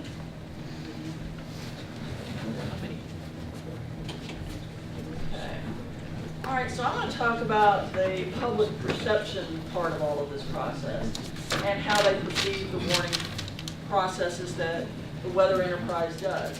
And I go way broader than just the Vortex study geography. So we looked at North Alabama, but we also included Central Alabama. We looked at Mississippi, Georgia, Tennessee, as well as other locations that we were studying at the same time that we've been doing all of this. And we did that, Jack talks about this phenomenon. Anytime you decide you're going to study tornado behavior, we don't get any tornadoes. And so I wanted to make sure that we broadened our area and got more information from other places that were experiencing different things at different times. So another reason to do that too is also to confirm what we find or disconfirm what we find in different places. So that's really important, and I think that's some of the information you want to know is, how generalizable is this information? Is what we find in North Alabama similar to what we find over in Mississippi? And we are finding that. There's a lot of consistency in terms of the public's behavior, but there's also some differences. And so that's what I'm going to talk to you about is what we have found through all of this and what it actually means to you. So first of all, let me give you a little bit of background on this whole social science thing and the weather warning process. Basically, we're studying the weather warning communication process. How do we get the information to the public? What do we want them to do with that information? When they get that information, what do they do with it? Communication is one of the hardest things that we deal with. It doesn't work very well. You know that yourself. When we talk to each other, when we present information to each other, what do we hear? What do we understand? Do we even miss that information altogether? So that's the big focus of this, is trying to understand that communication process. And we do that by doing evaluations of the weather enterprise. So we don't just study the public piece of this, we study the whole thing. What are the emergency managers doing? What is the weather service doing? What are the broadcast meteorologists doing? As well as all the other partners in that process. So you've heard a lot of those partners being discussed today. There's different entities involved who have to make decisions. There's different entities that provide information. And so we study all of that to figure out how that process works. We also do engineering research as part of this, because a big part of this is, okay, if we're telling people to take shelter, if we're telling people, to take caution in a weather event, where do they need to go? What is a strong structure? Where are they going to be safe? So here in the College of Engineering, we do a lot of that research, trying to figure out what's the best place to tell people to go? Where are they going to be safe? We also do technology development for first responders. So there's a lot of technology that's involved in the warning process and the response process. So I'm going to talk a little bit about some of those technologies and how we use that in the communication process. And then finally, as Jack and Daphne have talked about, Vortex is focused on Dixie Alley, the tornado research process here in Dixie Alley, the southeast. And so what's different about the Southeast? What's unique about the Southeast? What's similar to other parts of the country when we talk about severe weather? And so we've done a lot of work on that to figure out the differences and the similarities. So theoretically, what it comes down to as researchers, what we're trying to understand is weather impact psychology. We've been talking all morning about how the Weather Service makes its decisions, how emergency managers make their decisions, and now we're going to talk about the public and how they make their decisions. And it really comes down in every case to a psychological dynamic. What makes people do what they do? And so in terms of the public, the people we're trying to serve, what makes them take action? What shapes their perceptions? Why do they think the way they do? Why do they do what they do? Why do they not do what they should do? And given that understanding of psychology, how do we prepare the public for weather events? So this communication process that we're talking about with severe weather doesn't just start when the severe weather is on the horizon. There's a process, an ongoing process, where we're constantly trying to educate them about how to be ready, how to be prepared, what to do with this information. So I'm going to share some of that with you because that helps us understand what they know and what they think. And then very specifically, how do we construct messages that capture their attention? So a lot of what we've been talking about this morning has to do with that message and messages. So what do we put in there? What do they need to hear? What do they need to know? What makes a difference in the messaging process? So as we've been talking about, this is all about this Vortex Southeast Dixie Alley research. And we've been doing it for several years. And you can see the map here. Daryl did this map for me of designating Tornado Alley and Dixie Alley. And so you can see geographically the range that we're talking about, as well as trying to understand the weather enterprise in those locations. And that weather enterprise is made up of those emergency managers, forecasters, the public, and all of those partners. And it's really important to understand that to understand the public, we need all this other research. We need to talk to the forecasters. We need to talk to the emergency managers. And so when I'm studying the public, I'm also talking to those partners as well to get their understanding of the public, because they have a lot of knowledge about what the public does in these types of events. Basically, what it comes down to is how do people interpret probabilities and uncertainty. And this is that psychological phenomenon I'm talking about. People want concrete information, okay? When you're thinking about if I've got to do something, I need to know if I really need to do it or if I don't have to do it. It comes down to that. We don't want to change our behaviors. We don't want to have to think about what else we need to be doing. We want to do what we were planning to do. And so when we start talking about weather and the uncertainty and the probabilistic nature of it, people are like, wait a minute, I need concrete information. And so the problem is, how do we give them that when it's probabilistic and uncertain? How do you meet that need? So that's a lot of what we've learned, is how the public actually processes that information. And what I hear a lot of times is, oh, we got to give them clear-cut information. Well, the public's telling us, no, that's not necessarily true. If you can give us a range, if you can explain to us what might happen, if you can explain the uncertainty, then that does help us make our decisions. And so knowing that, how do we need to message? How do we need to communicate? Now, one of the hardest things to convey is how do we get their attention a couple of days out from the event? So when we're talking about that psychology, remember, people are going about their business. So we have outlook information that's out there. And so when we start needing to push that information and get the public's attention several days out, that's going to be really hard to do. Now, there's a certain percentage of the public who's ready for that information. They're the weather savvy, they're the risk averse. And so a couple of days out, when the broadcast Mets and the Weather Service start talking about this, there's a certain percentage of people who are like, oh good, I know, I'm aware. That's a really small percentage. Everybody else is still going about their business. So when can we capture their attention in that process? So we've provided the outlook information and asked, when do you become confident with that information? So you can see from 5 days down to 1 day where their confidence peaks, about 2 days out, which makes sense. It's getting closer to the event, as well as the weather enterprise is also educating the public about the lack of confidence several days out. You'll hear the broadcast meteorologist say, okay, 5 days out, this is what we're hearing, but we've got several days to go, and it's probably going to change. And so the public gets that. They're getting more of an understanding of how this outlook works, the uncertainty that's involved, and how the confidence will grow the closer they get. They're also being educated to the fact that we may not get as confident as we'd like to. And so that whole weather enterprise is explaining this as we move toward an event. So here's an example of the outlook on April 2017 with our outbreak here in Alabama and Mississippi.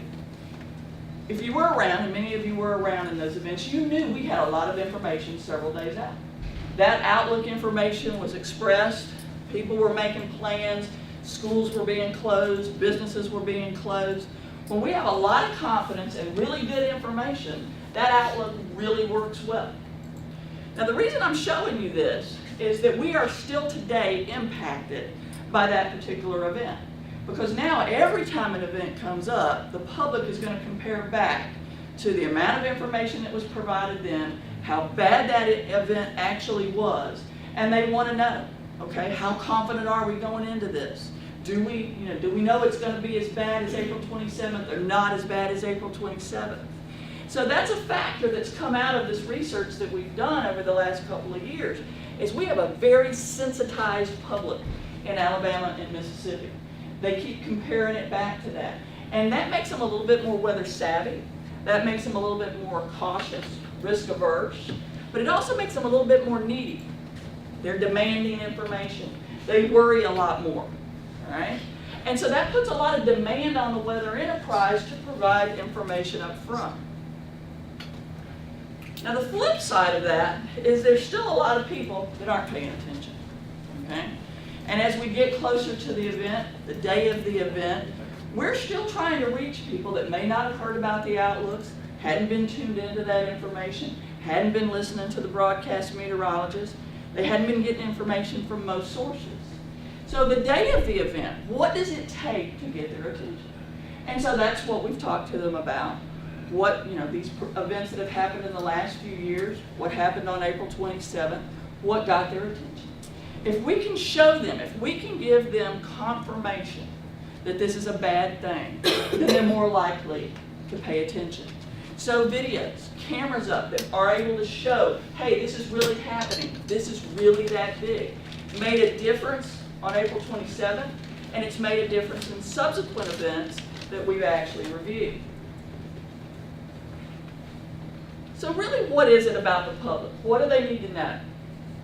Well, first of all, what we have found here in Alabama is a lot of people have a pretty consistent knowledge of the warning process as we've reviewed actual events. I think since April 27th, the Weather Enterprise has done so much work to educate the public and their partners that we have a pretty educated population about this information. They also understand the warning process very well. They understand what we call layered warnings, that we're going to have all this different information. There's outlooks, there's watches, there's warnings. We've done a lot of work to educate the public and our partners about that. We've also done a lot of work, and this is what the public's telling us, about how they get their information. What warning modalities are they using? They're using cell phones, alert notifications and apps, sirens, NOAA weather radio, television, to varying degrees. And one of the things that we're finding, and this is part of another study that we're doing, is that what modalities they use depends on what works well where they're at. So in rural locations, tough terrain locations, some of these things don't work as well. Some things work better than others. And so it's really important to help the different populations understand which modalities will reach them, and that they need more than one modality to get that information. Also, those modalities play a role in secondary confirmation. Going back to the psychology of this, people don't want to change their behavior unless they have to.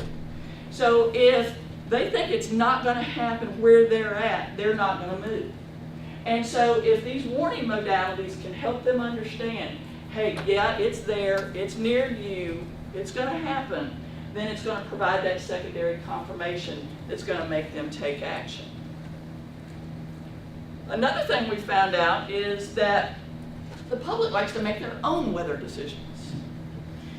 They like to look at radar and they like to figure out, hey, this is where it's at. This is how bad it is. Part of the problem is they don't understand what they're looking at. They're trying to interpret that radar and make their own interpretations. And so it's important to know that what people are putting on, getting on their cell phone apps and what they're looking at on television, do they really understand it?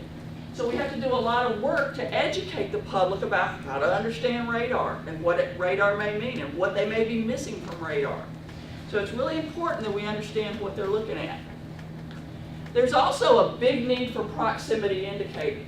They want to know, how close is it to me? Is it going to happen at my location? When is it going to happen? How long do I have? What are the impacts going to be? How bad is this going to be? Now, what is an impact?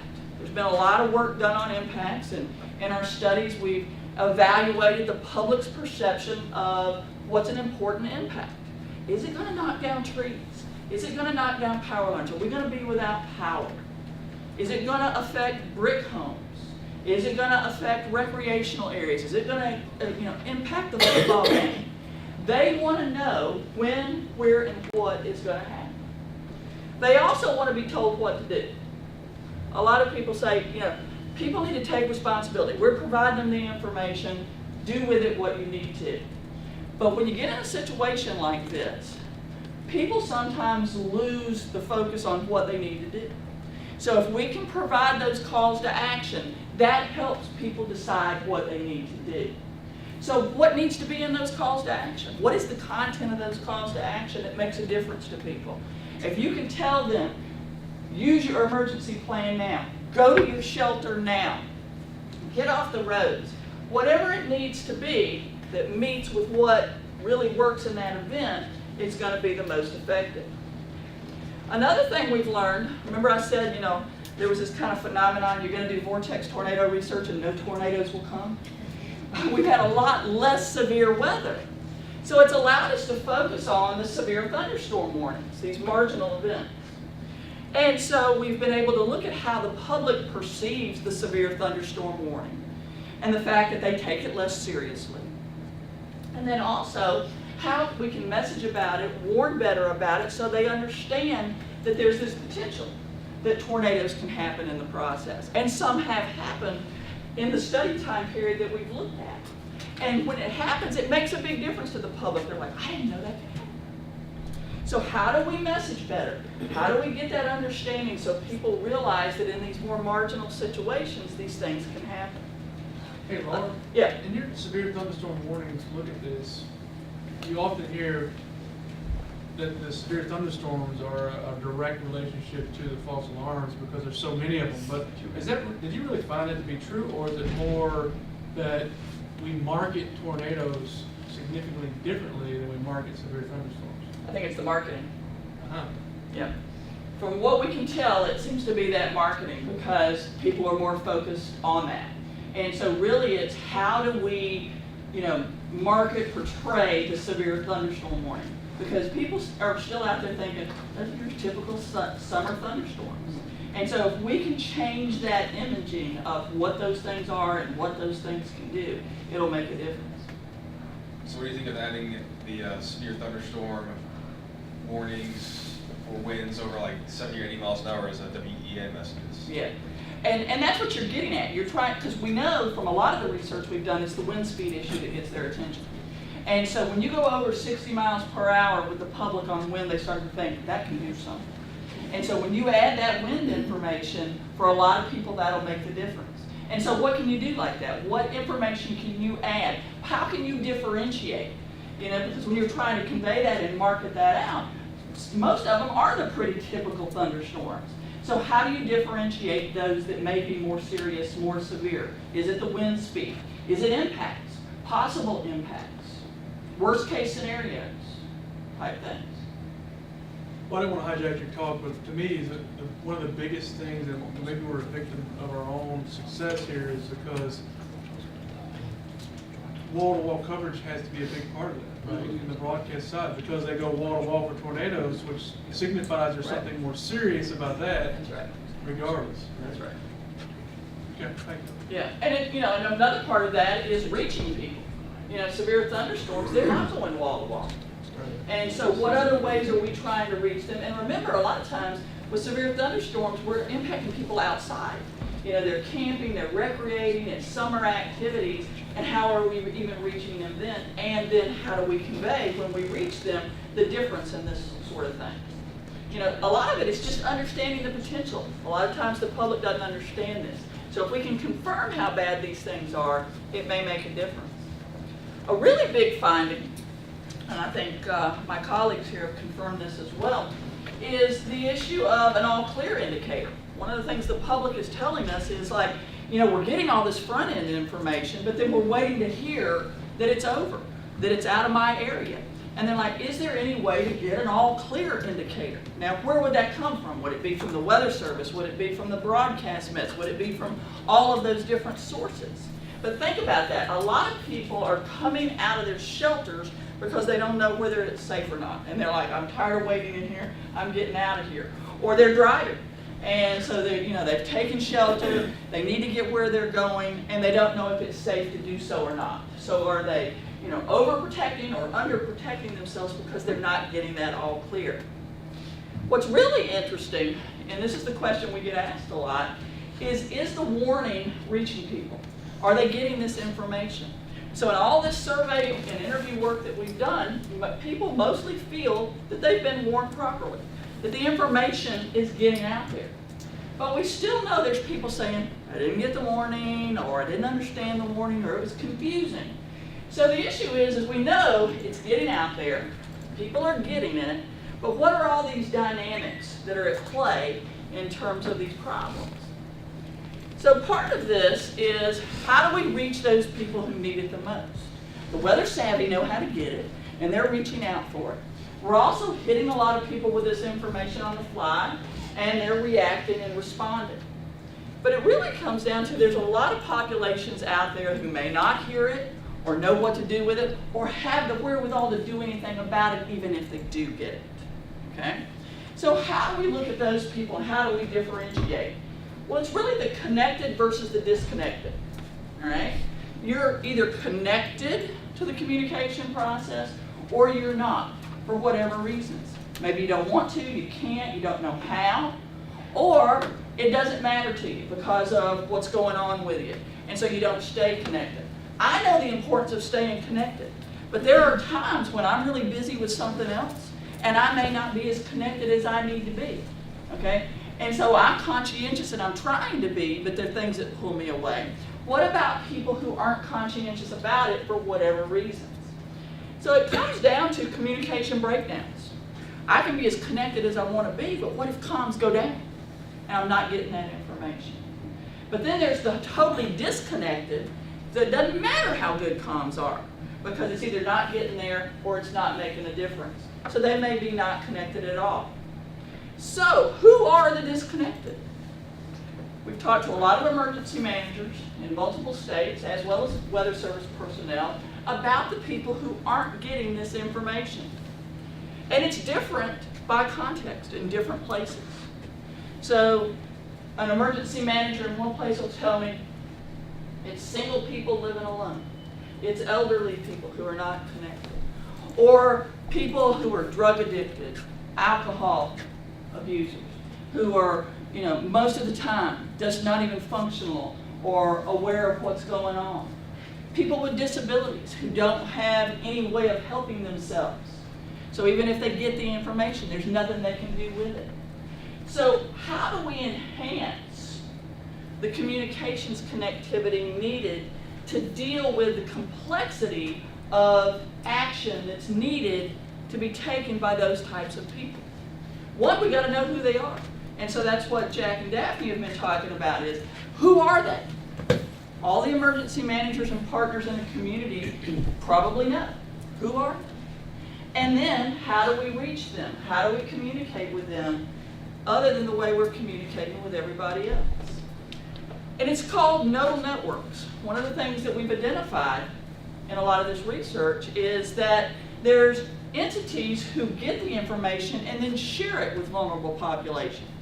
So one nodal network is the church community. People in the church get that information, then they call other members of the church to say, hey, this is what's going on. And then they also help each other out. They go get each other, take each other places, they bring each other to shelters. And so that's an example of a nodal network. So how do we get information to the nodes the people who can then take that information and then push it to their community and then enact action to help those people in an event. So one, you got to identify those networks and then use those networks for weather information communication. And not just at the time of the event. You want to do a lot of pre-event education with those nodal networks so that they're educating their members about what to do when the time comes. So again, back to our outlook here. This one shows a lot of information about what the public needs to know. What's important here? Location and timing.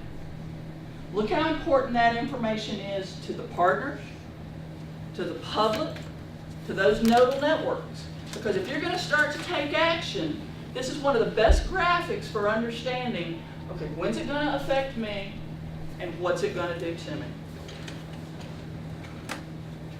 Then there's the question of sheltering.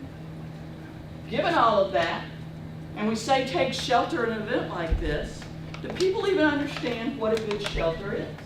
What are their options? Where do people survive in these type of events? So they're giving us a lot of that information. One, people are telling us they don't know what the safest place is. Others are saying these are our safe places, this is what we use, and this is what we did in particular events. So we're starting to learn where people actually survive. Because there's kind of this assumption out there is if you don't have a shelter or if you don't have a secure place, you don't have anywhere to go. So what is your best place of refuge? How can we educate people about what their options are? There's also the issue of sheltering vulnerable populations, people who need to get out of where they're at in a tornado watch and not when the warning happens. One of the things we've discovered is a lot of these folks don't have plans for that. And so they ignore the watch. And then when the warning comes, they don't know what to do, and they know it's too late, so they stay right where they are, and they become susceptible to that event. So one thing that really needs to be done is more education about helping people plan for what to do in a watch. We've talked to people over in Mississippi. We talked to them last year. You guys talked to them about not having a plan for a watch. And these are people in mobile homes, manufactured homes, who need to get out of those places in a watch. And so if we can help them understand, hey, just go to a neighbor's house, go to a family member's house, go to the local church, you're going to be safer. But they got to think about that long before that watch happens. Another factor with the watch, of course, is how many times are they going to take that action during a watch? Because how often does a watch actually turn into something? And so they're also telling us, hey, I'm not going to make that effort unless I know it's bad, unless I know it's for my location, know what the timing is. And so we got to do a lot of work with that and make sure they're getting that information. Another new part of our research is the fact that since 2011, we've got a lot of new community shelters out here. Are people using them? Why are they going to them? When are they going to them? And so we've been getting some of that information, and we're continuing to do so currently because there's been a lot of good examples where they've gone to these community shelters and it's been beneficial. They've gone at night when you wouldn't expect them to go at night. So what's making them go? And part of that is the post-2011, post-traumatic stress of, hey, we're really sensitive to this. Now we've got these options. But the other question is, why do other people not go? And that's the flip side of this, trying to understand why people don't. When we ask people about their shelter locations, most people use an interior room. If they have a basement, they use that. Very few have a personal storm shelter or safe room. 5% are using a community shelter. One, they're new. One, they may not be as close by as necessary. And only 3% are abandoning a mobile home. So you can see the problem there. So what we're doing currently in this phase of Vortex is a household cohort study. And we're looking at how they respond to severe weather over time. So we look at their first response to a tornado warning. And of course, people are waiting to see. They're also concerned about false alarms. And no matter what our false alarm numbers are, they'll tell you about false alarms. It was supposed to happen here, but it didn't happen here. But that's a perception of actually a pretty small percentage of people. Most of them say they got adequate warning time. And most of them do not find weather warning information confusing, especially if location and timing are provided. Most of them claim to have an emergency plan, 85%. But of course, that's, I've got a plan, but have you enacted that plan? And so part of that research that we're doing is finding out, did you use the plan? How did you use the plan? And a lot of times they forget what their plan is, or they don't think it's relevant at the time. We're also looking at nighttime plans. How do you plan differently for a daytime event versus a nighttime event? How do you get your warnings at night? And what are you going to do at night if something happens at night? We've also looked at the fact that they need a lot of after-event education. They want to know the confirmation. What did happen? How bad was it? And that's the ongoing education. We can actually show them after the fact, hey, yeah, these things actually happened. There were impacts. There was damage. And that actually helps to tie the whole thing together for the public. Because a lot of times we just push the information out there, the event happens, nobody knows where it happened, what the damage was, what the impacts are. So you've probably noticed that weather has become news. And so after the fact now, we are starting to see more of this information. And the public's telling us that that helps. That gives them some idea of what this was all about. Most people told us that weather warnings were not confusing. But what was confusing to them in certain situations was mapping and graphics, the information that we push out there, that visual information, to try to help them understand. There's also a lot of confusion in the pre-event versus event communications. When we get up to the event, they understand, oh, I know what a warning is. But pre-event, when we're trying to explain that uncertainty and confidence and all of that information in preparation, they find a lot of that confusing. The mapping issue is kind of important, and you may have heard us talk about this previously, but the issue is, do people know where they are on a map? And we're finding a lot of people don't know how to locate themselves on a map. Now, that's not a knowledge issue. It's being able to look at a map and find yourself on that map.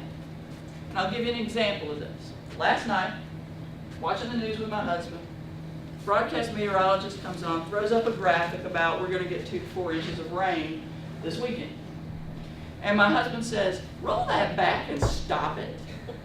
So we did that, and we looked at it, and there's this big red blob, and we're trying to find Tuscaloosa County in that blob. Because it went by so fast, and it was just this big red blob, we had to stop it to look at it. That's the point about finding yourself on a map. We're throwing this information out. It goes by people so quickly. They're not used to looking for themselves on a map. And we're throwing out these colors and all this information. There's not enough time to interpret it. So we've got to give them time, and we've got to make sure that the graphics are as clear as we can possibly make them. There's also the issue of color. A couple of the broadcast mets talk about these graphics look like we just threw a bunch of cans of paint at something. So what do these colors mean to the public? So when we're trying to convey seriousness, the public tells us red is primary, yellow and orange are close seconds. These other colors that we use don't help very much. You may see blues and purples and blacks being used. That makes a difference with a small percentage of people, but most people it doesn't. And why is that? Why do you think orange, yellow, and red are most critical to people? What have they been taught? That's a traffic light, right there, okay? So the majority of people, that's what they see, that's what they understand. Now, if they had a lot of time and they want to read about it, study about it, those other colors make a difference. But when we're trying to convey this information, we don't have time for that.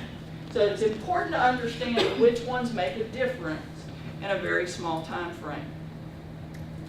And again, what makes those warnings useful? Location is the most important, followed by timing. The graphics are important, details are important, explanations are very important. When we ask them about more lead time, they'd like more lead time, but more lead time actually leads to complacency. If you give them a lot of lead time, people are like, when's it coming? I'm waiting on it. There's a sweet spot on lead time for people. And then those impacts are important as well. Now here's something that's come out of this research that I've found very interesting. Warning information becomes less useful over time. We've got a severe weather day. All this information is being pushed out there. And it's going on for hours and hours and hours. People are complaining that they're getting bombarded throughout this whole event. All these graphics, social media, the wall-to-wall coverage. And they're like, I got it the first time. Second hour, the third hour, the fifth hour, I'm getting really tired of it. They find that graphics, pictures, and images are useful. They want location and timing.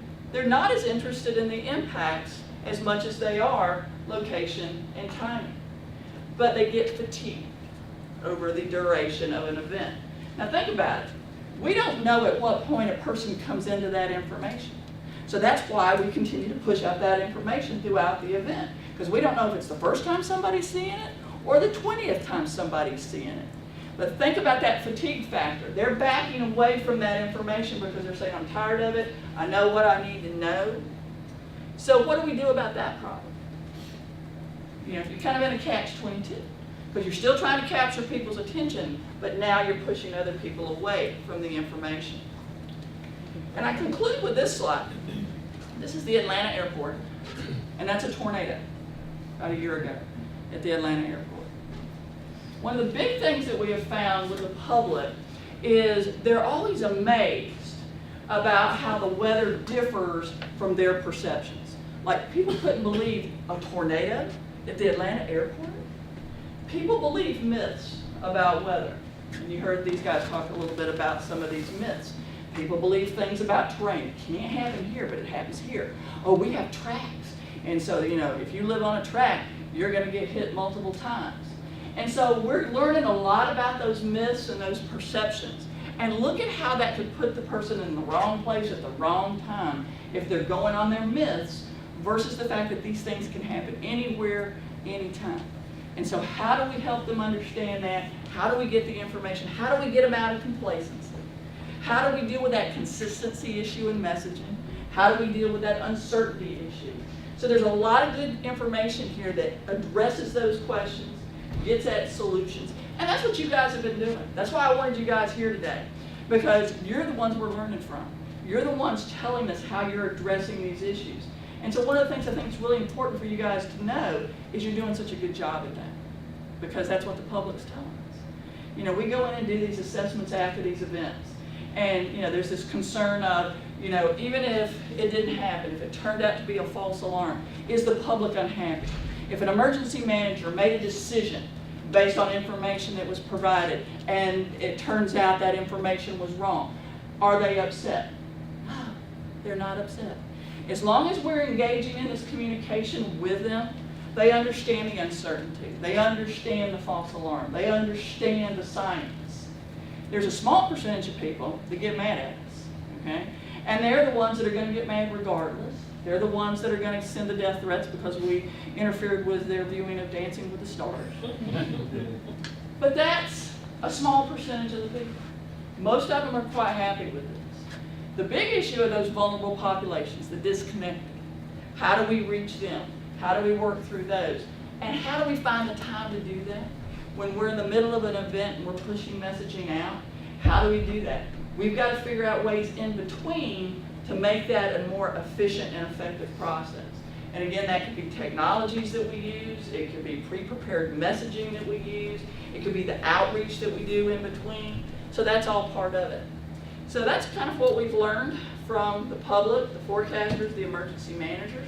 So let me turn it back to you with questions for me, the group, whatever you want to do. So I have one quick question, and you sort of touched on it, but one thing I think that's a frustration normally for us is, and I'll just give you two examples I saw recently on social media. We had some storms that moved through, and a lady asked a question. You know, we put in, these storms are going to move across Rainsville. If you might be familiar with Rainsville, it's in DeKalb County at a certain time. She asked, I could tell she was very stressed. She said, you always mention Rainsville. I want to know when the storm is going to affect Fife. Okay, I've lived in Huntsville since 2002. I honestly don't know where Rainsville begins and Fife ends because it's literally the same post office. Similar example, I was monitoring the other day, I happened to see some storms moving through Birmingham's area. Birmingham mentioned specific time when the storm was gonna move through Mountain Brook. A lady asked, what about Homewood? Okay, and she got really, seemed like she was like, I need to know, what about Homewood? If people don't understand, is it that people truly don't understand where they live relative to another location? Yes. That I could take a rock and throw it from Mountain Brook to Homewood? Yeah, but gotta drive through it, get there. Or do they think that we can be that specific? A little bit of both, okay? The first part of that answer is they don't know their surroundings that well. It's amazing to me. It's like, because when I'm out and about, I know all the surrounding counties because I drive a lot. And, I used to commute. You got to think about where these people spend their time. If they spend their time in their neighborhood, in their community, they may not be aware of their surroundings. Now, we're showing it on TV. We're showing it with all the maps. We're giving all that information. The broadcastmen spend an inordinate amount of time trying to answer those questions. And they're the ones that have been complaining to us about that pre-event questioning. And I know you guys get it too. And so the question is that coming from someone who has, no conception of what's around them because they don't get out? Or is it their panic that's driving them to say, well, it may be next door, but what about here? And they don't understand the proximity issues. They don't understand the path of the thing. They don't listen for what you're saying. And that's part of it. I think a lot of times they're not listening. You didn't say Homewood, you said Mountain Brook. So what about Homewood? So, I already understand that it's close. I also understand paths and I understand how the weather moves and I understand what's going to happen. But that's actually a very small percentage of people who actually spend time thinking about it. She's probably not thinking about it until she heard, oh, it's there, and so then she picks up the phone. It's like if you're a teacher and you've explained everything to your students and then all at once this one hand goes up and asks the question that you've already asked and answered 50 times. That's a piece of it. That's a piece of it right there. And that student was not listening for whatever reason, okay? Is it panic? Is it fear? I'm too busy. Whatever it may be, they're not listening. And then they call you up and ask that question. So the question is there any way to message to reduce that problem in the pre-event? So one of those answers is the mapping issue. Getting people to understand pre-event where they are in proximity to these other counties. The broadcastmen spend a lot of time explaining how weather moves through their area and says, on this particular day it's probably going to go southwest to northeast, or it's coming from the northwest going to the southeast or west to east, and then they'll start naming off the counties. And then they'll start naming off some of the local jurisdictions. And some of them even get so specific to, say landmarks, even in that process. Crossroads. Yeah. And so what's important is to understand that not one of you is alone in this process. That whole weather enterprise is engaged in all this education and risk communication and trying to do that. And so the more it works together, the more that happens. I'm seeing a lot of positive effects. I've seen it in your region. I've seen it in Birmingham. I've seen it in your guys' region. I mean, and that's what's really interesting is how well this is actually working. And then using your IWTs, using your community outreach to try to enhance these effects. Can you show that graphic that had the confidence levels, please? I want to get a little more interpretation on that. Which one? It had like 39% for day 2. Oh, the outlook graphic? Yeah. That's it there, number 6. All right.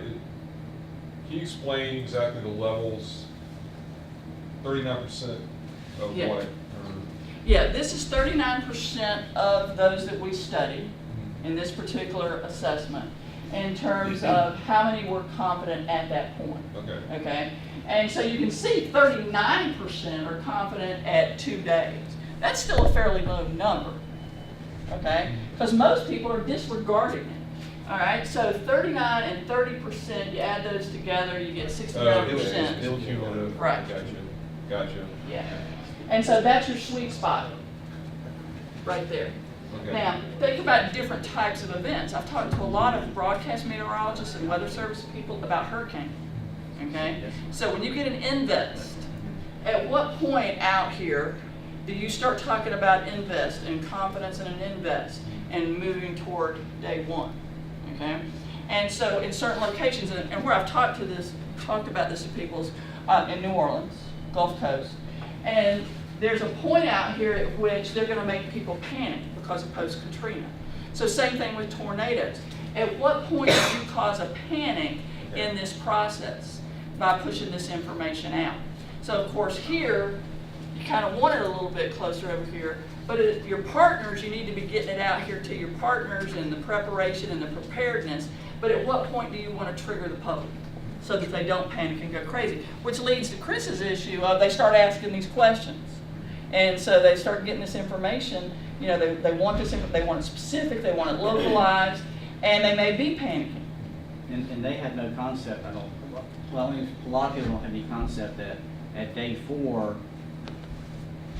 they think at day 4 you can be as specific as you can be at day 1. Yes. And that's the challenge that we sometimes run into. Yes. You know, and I think we've done a better job as a weather enterprise of messaging that in the past few years. Yeah, and that's what we're seeing in the results. You know, well, again, we don't deal with tropical as much as Mobile, but you know, we're getting away from don't pay attention to the line, the cone, yeah, the cone, not the line kind of thing, because you know that the inherent uncertainties. That we're getting away from some of those things. So I think it's helping try to message some of those. Yeah.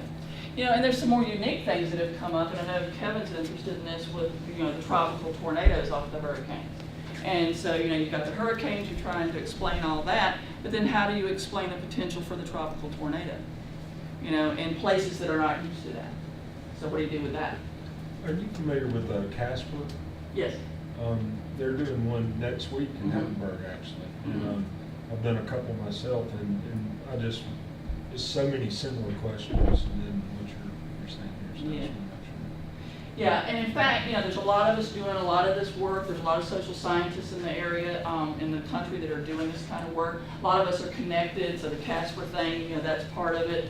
You know, and it depends on where it's coming from too. You know, a lot of this is NOAA, National Weather Service type stuff that's going on.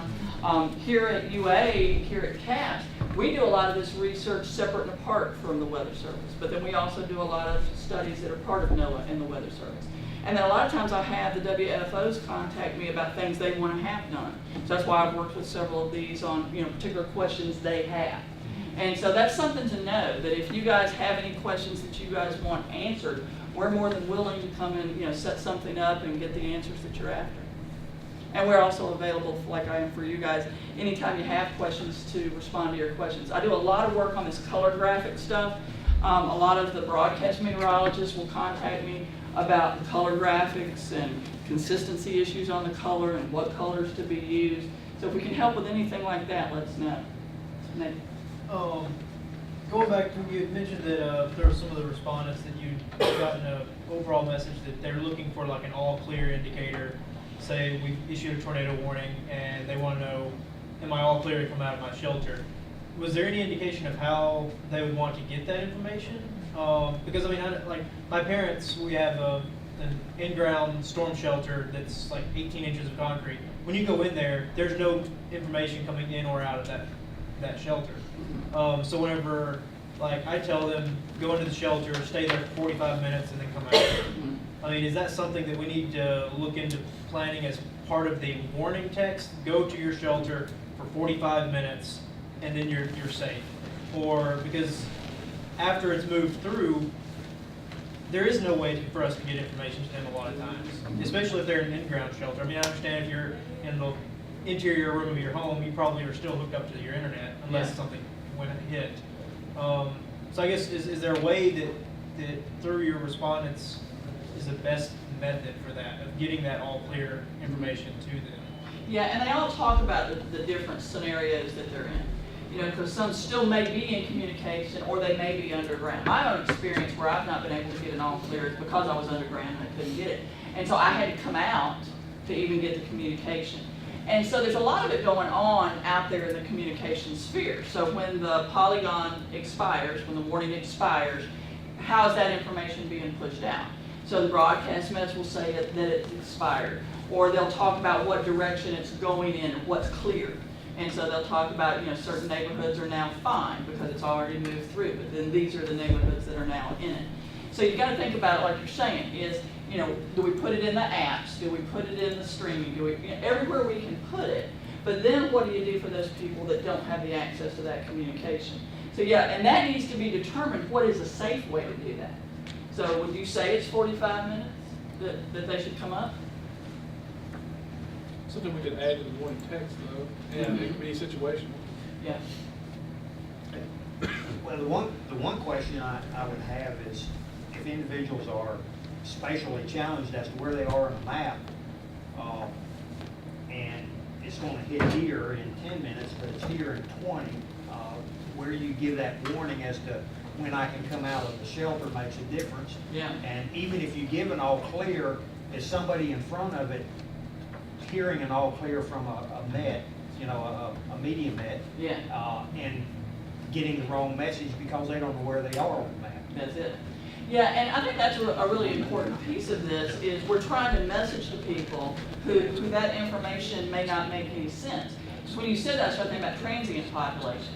It's like, if you're traveling to a place and you're in a hotel or you're doing meetings, you don't have any clue what's going on. I was at Oak Ridge National Labs one time, and we're in the middle of this big old meeting, no windows on anything, and all at once, they have a beautiful alert system. That thing starts shutting down, doors were locked, and we were being pushed into shelters, the whole 9 yards. I had no idea. I couldn't tell you what county I was in. I couldn't tell you nothing about what was going on up in that area. And so what do you do when you're not familiar with the location, or you don't have enough familiarity? What do you do with this information? Because I think the TV Mets are counting on giving as much information as possible to give people that reality. But what do we know that people know? So how do we help them before the event? How do we get them to understand their surroundings? How do we get people when they're traveling, like when they go to the beach? Think about the weather before you go. Daryl's going over to Table Rock, South Carolina this weekend and next week to camp. He's already been checking the weather. He's already been figuring out where he's going to be. He's going to get wet. He's going to get wet. But he's already, done that. How do we get people to understand the need to do that? Because sometimes they don't even understand the vulnerabilities of where they're going. They don't understand if I'm going to the beach, the chance for a hurricane or a tropical storm. Then some people think I'm going to the beach, it's hurricanes all the time. There's the flip side of that. There's the fear factor. They don't really understand the vulnerabilities of what they're dealing with. So that gets into, you got to have groups like this talking about this and figuring it out, and the contextual aspect. I find it unique how we mentioned timing is such a critical thing. It's come up a lot. The points that were just discussed, well, how long do I stay? Or when do I get out? And there's different components. It could be 10 minutes away from me here, 20 or 30 here. Yet, the vast majority of the Weather Service doesn't use the pathcasts and doesn't have the timing in those. Right. But we clearly know from all the feedback we've gotten, that's the most important thing, or one of the most important things.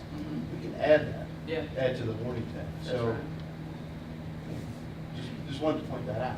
And I think that's important. That's why I mentioned, it's typically the broadcast Mets that are giving that information because of the kind of information you give. They take it, they help with that. They take that information and then they start giving location, neighborhood context. Because one, where are you going to get all that information in there? Y'all are written products. And so do you add all that in writing? Well, there's limitations to it. You can only put so many. Right. Sure. That's a problem. My question also kind of goes back to what Dr. Iwadu talked about, in that there seems to be some kind of conflict on what emergency managers are looking for, what TV broadcasters are looking for, what the public is looking for, and then what the National Weather Service is putting out. Because if the biggest focus from the EMs is when is a tornado watch going to be issued, because that has huge implications, they may not be, if that's their main focus. As a TV broadcaster, my biggest focus was when is the Weather Service going to issue a warning, because that's when we have to, change all of our behavior and go on television. And the public is wanting to know, more about impacts, and I think everyone, as a whole, does a really good job with impacts. But it just seems like there are some very different things that people, are kind of looking for. So I just kind of wanted to ask the guys at the Weather Service, what does it say? What is the most important thing? Is the most important thing the severity? Is the most important thing figuring out when is a watch going to be issued? That just seems to just open up a whole lot of conflict, I think. Yeah. You guys want to address that?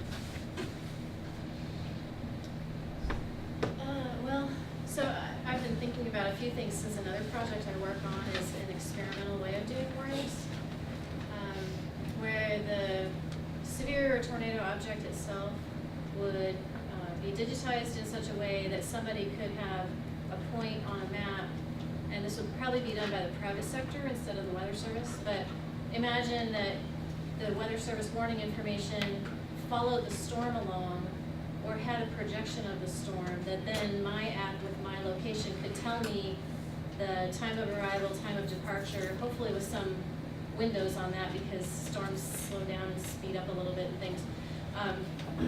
So there are things in the works and research that these findings, getting them published would help NOAA prioritize some of those efforts. Otherwise, I had thoughts like the broadcasters have a much more immediate reach. They're on camera live, and that's something the Weather Service doesn't have that, so they can be doing that. I hear some of the same tensions from emergency managers that we're stuck in our EOC and we're waiting for the watch to clear because we're not allowed to leave until the watch has been cleared from our county. But the weather office is busy because they're worried about the next counties, and they get around to clearing those, but the more immediate communication concern is what's about to happen, not what's clear now. Yeah, and I think when we talk about the state of the science, I feel like we are gearing more towards having the most accurate warnings possible, being as accurate as possible with location and timing, not necessarily is a watch going to be issued. And so I just wonder, should so many things be riding on the fact of when a watch is issued, because it usually is several hours before the storms actually happen. Now, there's a few things on that, but I don't know that that's the majority of actions.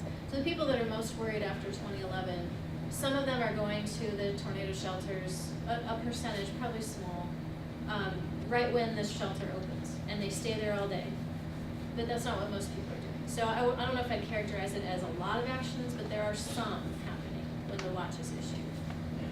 And I think that's the biggest thing. The next phase of our research is to really get into the activity that a family, a household, an individual takes on a given day when this is going on. And so what drives somebody to a community shelter? What makes somebody not pay any attention? And trying to get that information, I think, is very, very rich. It's not going to be easy to do because we all know how we do it. And so, how does the average person do it? How does a vulnerable person do it? How does an institution do it? A school, a hospital, a retirement home. So we're trying to get kind of at that whole process, which kind of gets into that range of the products and the information and, what's most useful and what you should be doing, could be doing, and then the whole issue of the science in regards to if they take action in those phases, may it turn out to be unnecessary, and is that okay? And so there's a lot of work. Part of what we've also done is kind of look at the needs of the household. So if you've got kids or elderly parents to manage, if you have assets to manage, you're going to be more risk averse, and so you're going to want more information, and you're going to take action sooner to protect those, because they're harder to move, they're harder to manage, you got to think in advance. A lot of people live in instantaneous time. I won't take action until I absolutely need to. Think about evacuations. You say, okay, we need to evacuate from this hurricane. People wait till the last possible moment, and they forget everybody else is going to be out there too. And so you got to, it's interesting. I love studying evacuations to see the ones who go, I'm getting out days in advance. And so they get out way before the traffic fills up. They take their families, their assets, they go as far away as possible. And then you watch each day as those decisions get made by others. I'm going this day, this day, this day, to the point that people are like, I can't go at all, but I intended to go. So it's a fascinating part of the process. Chad, you had it. Well, just to build on what he was mentioning, that has come up in one of our IWTs about, well, is there a way or can we do something to kind of show that information? I understand we're 2 days out, Mhm. what's the chance of a watch? Because that's a key decision point I have to make to open an EOC, open a shelter, and have somebody at the EOC to answer questions, et cetera. So we did pose that to sometime we had a call with SBC, because they are the drivers of the watch. But there could be more information about, technically, if you're gonna be in an enhanced risk or greater, there's a high probability that if you remain in that as it goes closer to the event, you will end up in a watch at some point. Now, there's a little more, I guess, uncertainty in the slight risk. And usually if you're in a margin, you're probably not gonna get a watch at all. But they were interested, like, okay, people actually want that information. They weren't really aware of, really, somebody would want, what's the chance or probability of a watch 2 or 3 days out? Yeah. And we're like, yes, they do want that. That's very important information. So they seemed open to that? The SBC actually seemed open to something like that? Yeah, The reason I asked it's this open. is Interesting. We had We had a discussion on it. I posed that question to them about a year and a half ago, and they basically like almost slapped in my face at the idea. So, Maybe if they're they're a little warming bit up more to open it. now, that's because you're right, that's the number one question you always get, even like a day or two out, is there gonna be watching my area? And if so, what time? And like you said, it's like enhanced risk or above, you can almost say yes, but we're just kind of ballparking the times. Sure, so like maybe you were the first one to mention that to him, so it was like, oh, and then you got that response, but then as another group came to him that was something similar, they're like, okay, maybe there's something to this. So the more we go, that is an important piece of information. They come on next. You're more open. Maybe they just like you better. Yeah. You're a sweetheart, Steve. Let's take one more comment and then our lunch is ready.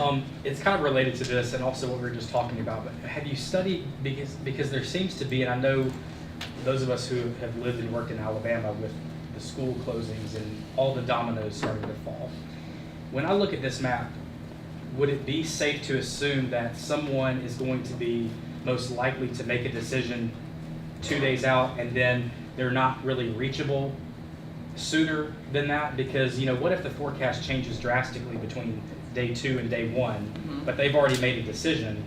Are those people able to be reached? Because it seems like, especially with school closings, like that's the biggest domino to fall. Right. And after that happens, are people really reachable, because Or like, changeable. Right, once the school closes, they're not gonna be like, oh, we're actually gonna be open now. Like, once that happens, that's kind of set in stone. Right. And I think that's the issue is, where do they pull that trigger and then what are they willing to do after they pull that trigger? And one of the things, of course, that we found here in Alabama is it's overly sensitized. So they make the decision a little bit further out. And then because they can't flip-flop, they're stuck with that. How many have we had recently, both severe and winter weather, where we're stuck with the closing and then it changed? Okay? So that's kind of part of this. And then that changes over time as they get burned by that a couple of times. And as the weather changes and they get further away from the really bad event, then that thing starts to move closer again. And so I think that's kind of part of the process. And again, that goes to that IWT, it goes to that communication, trying to work with the schools in something like that. So they're not really, that they're not hearing it, it's just they've decided that is their trigger point, that is their tolerance level for it. Hey, where do we stand on the PTSD with post-2011? I mean, Still I pretty know that high. was going to be a big part of it for a while. Mhm. I know it wanes over time, but where do you think we stand as far as people taking action based on that? I think it's still pretty high too, from having been in an EOC on a high-risk day, it was earlier this year. All the number of calls they were getting and how early they came, and it was just all day long. But we know it wanes over time, so where do you think we stand? I mean, what is the likelihood that we can continue educating based on that and/or? I would have said, because I have a kind of a 2-year mark for most severe situations, be it crime, terrorism, weather, whatever it is. It's usually about 2 years if nothing else big happens. And so this one to me has been surprising, because I would have said about 2 years on this one. We haven't had as much severe weather since then. And so as you kind of go along like that, and it's higher in North Alabama than I'm seeing it in Central Alabama. So North is still, the PTSD is high in both places, but it's even higher in North Alabama than it is in Central Alabama. In Mississippi, don't see it as much. Don't see it as much. The impact is good, Yes. You get plenty of tornadoes. But it's the big ones, that was, Action Jackson. yeah, we had the big one in, the big one in 2010, and the 2011 event, and then it was not until 2014, it's just been long. Yeah, and that's part of it. That's why I'm surprised it's still so high in North Alabama. But, you know, it's interesting, and we keep tabs on it, so we are able to tell you guys kind of where it's at, so we can work with you on that and let you know what we're finding.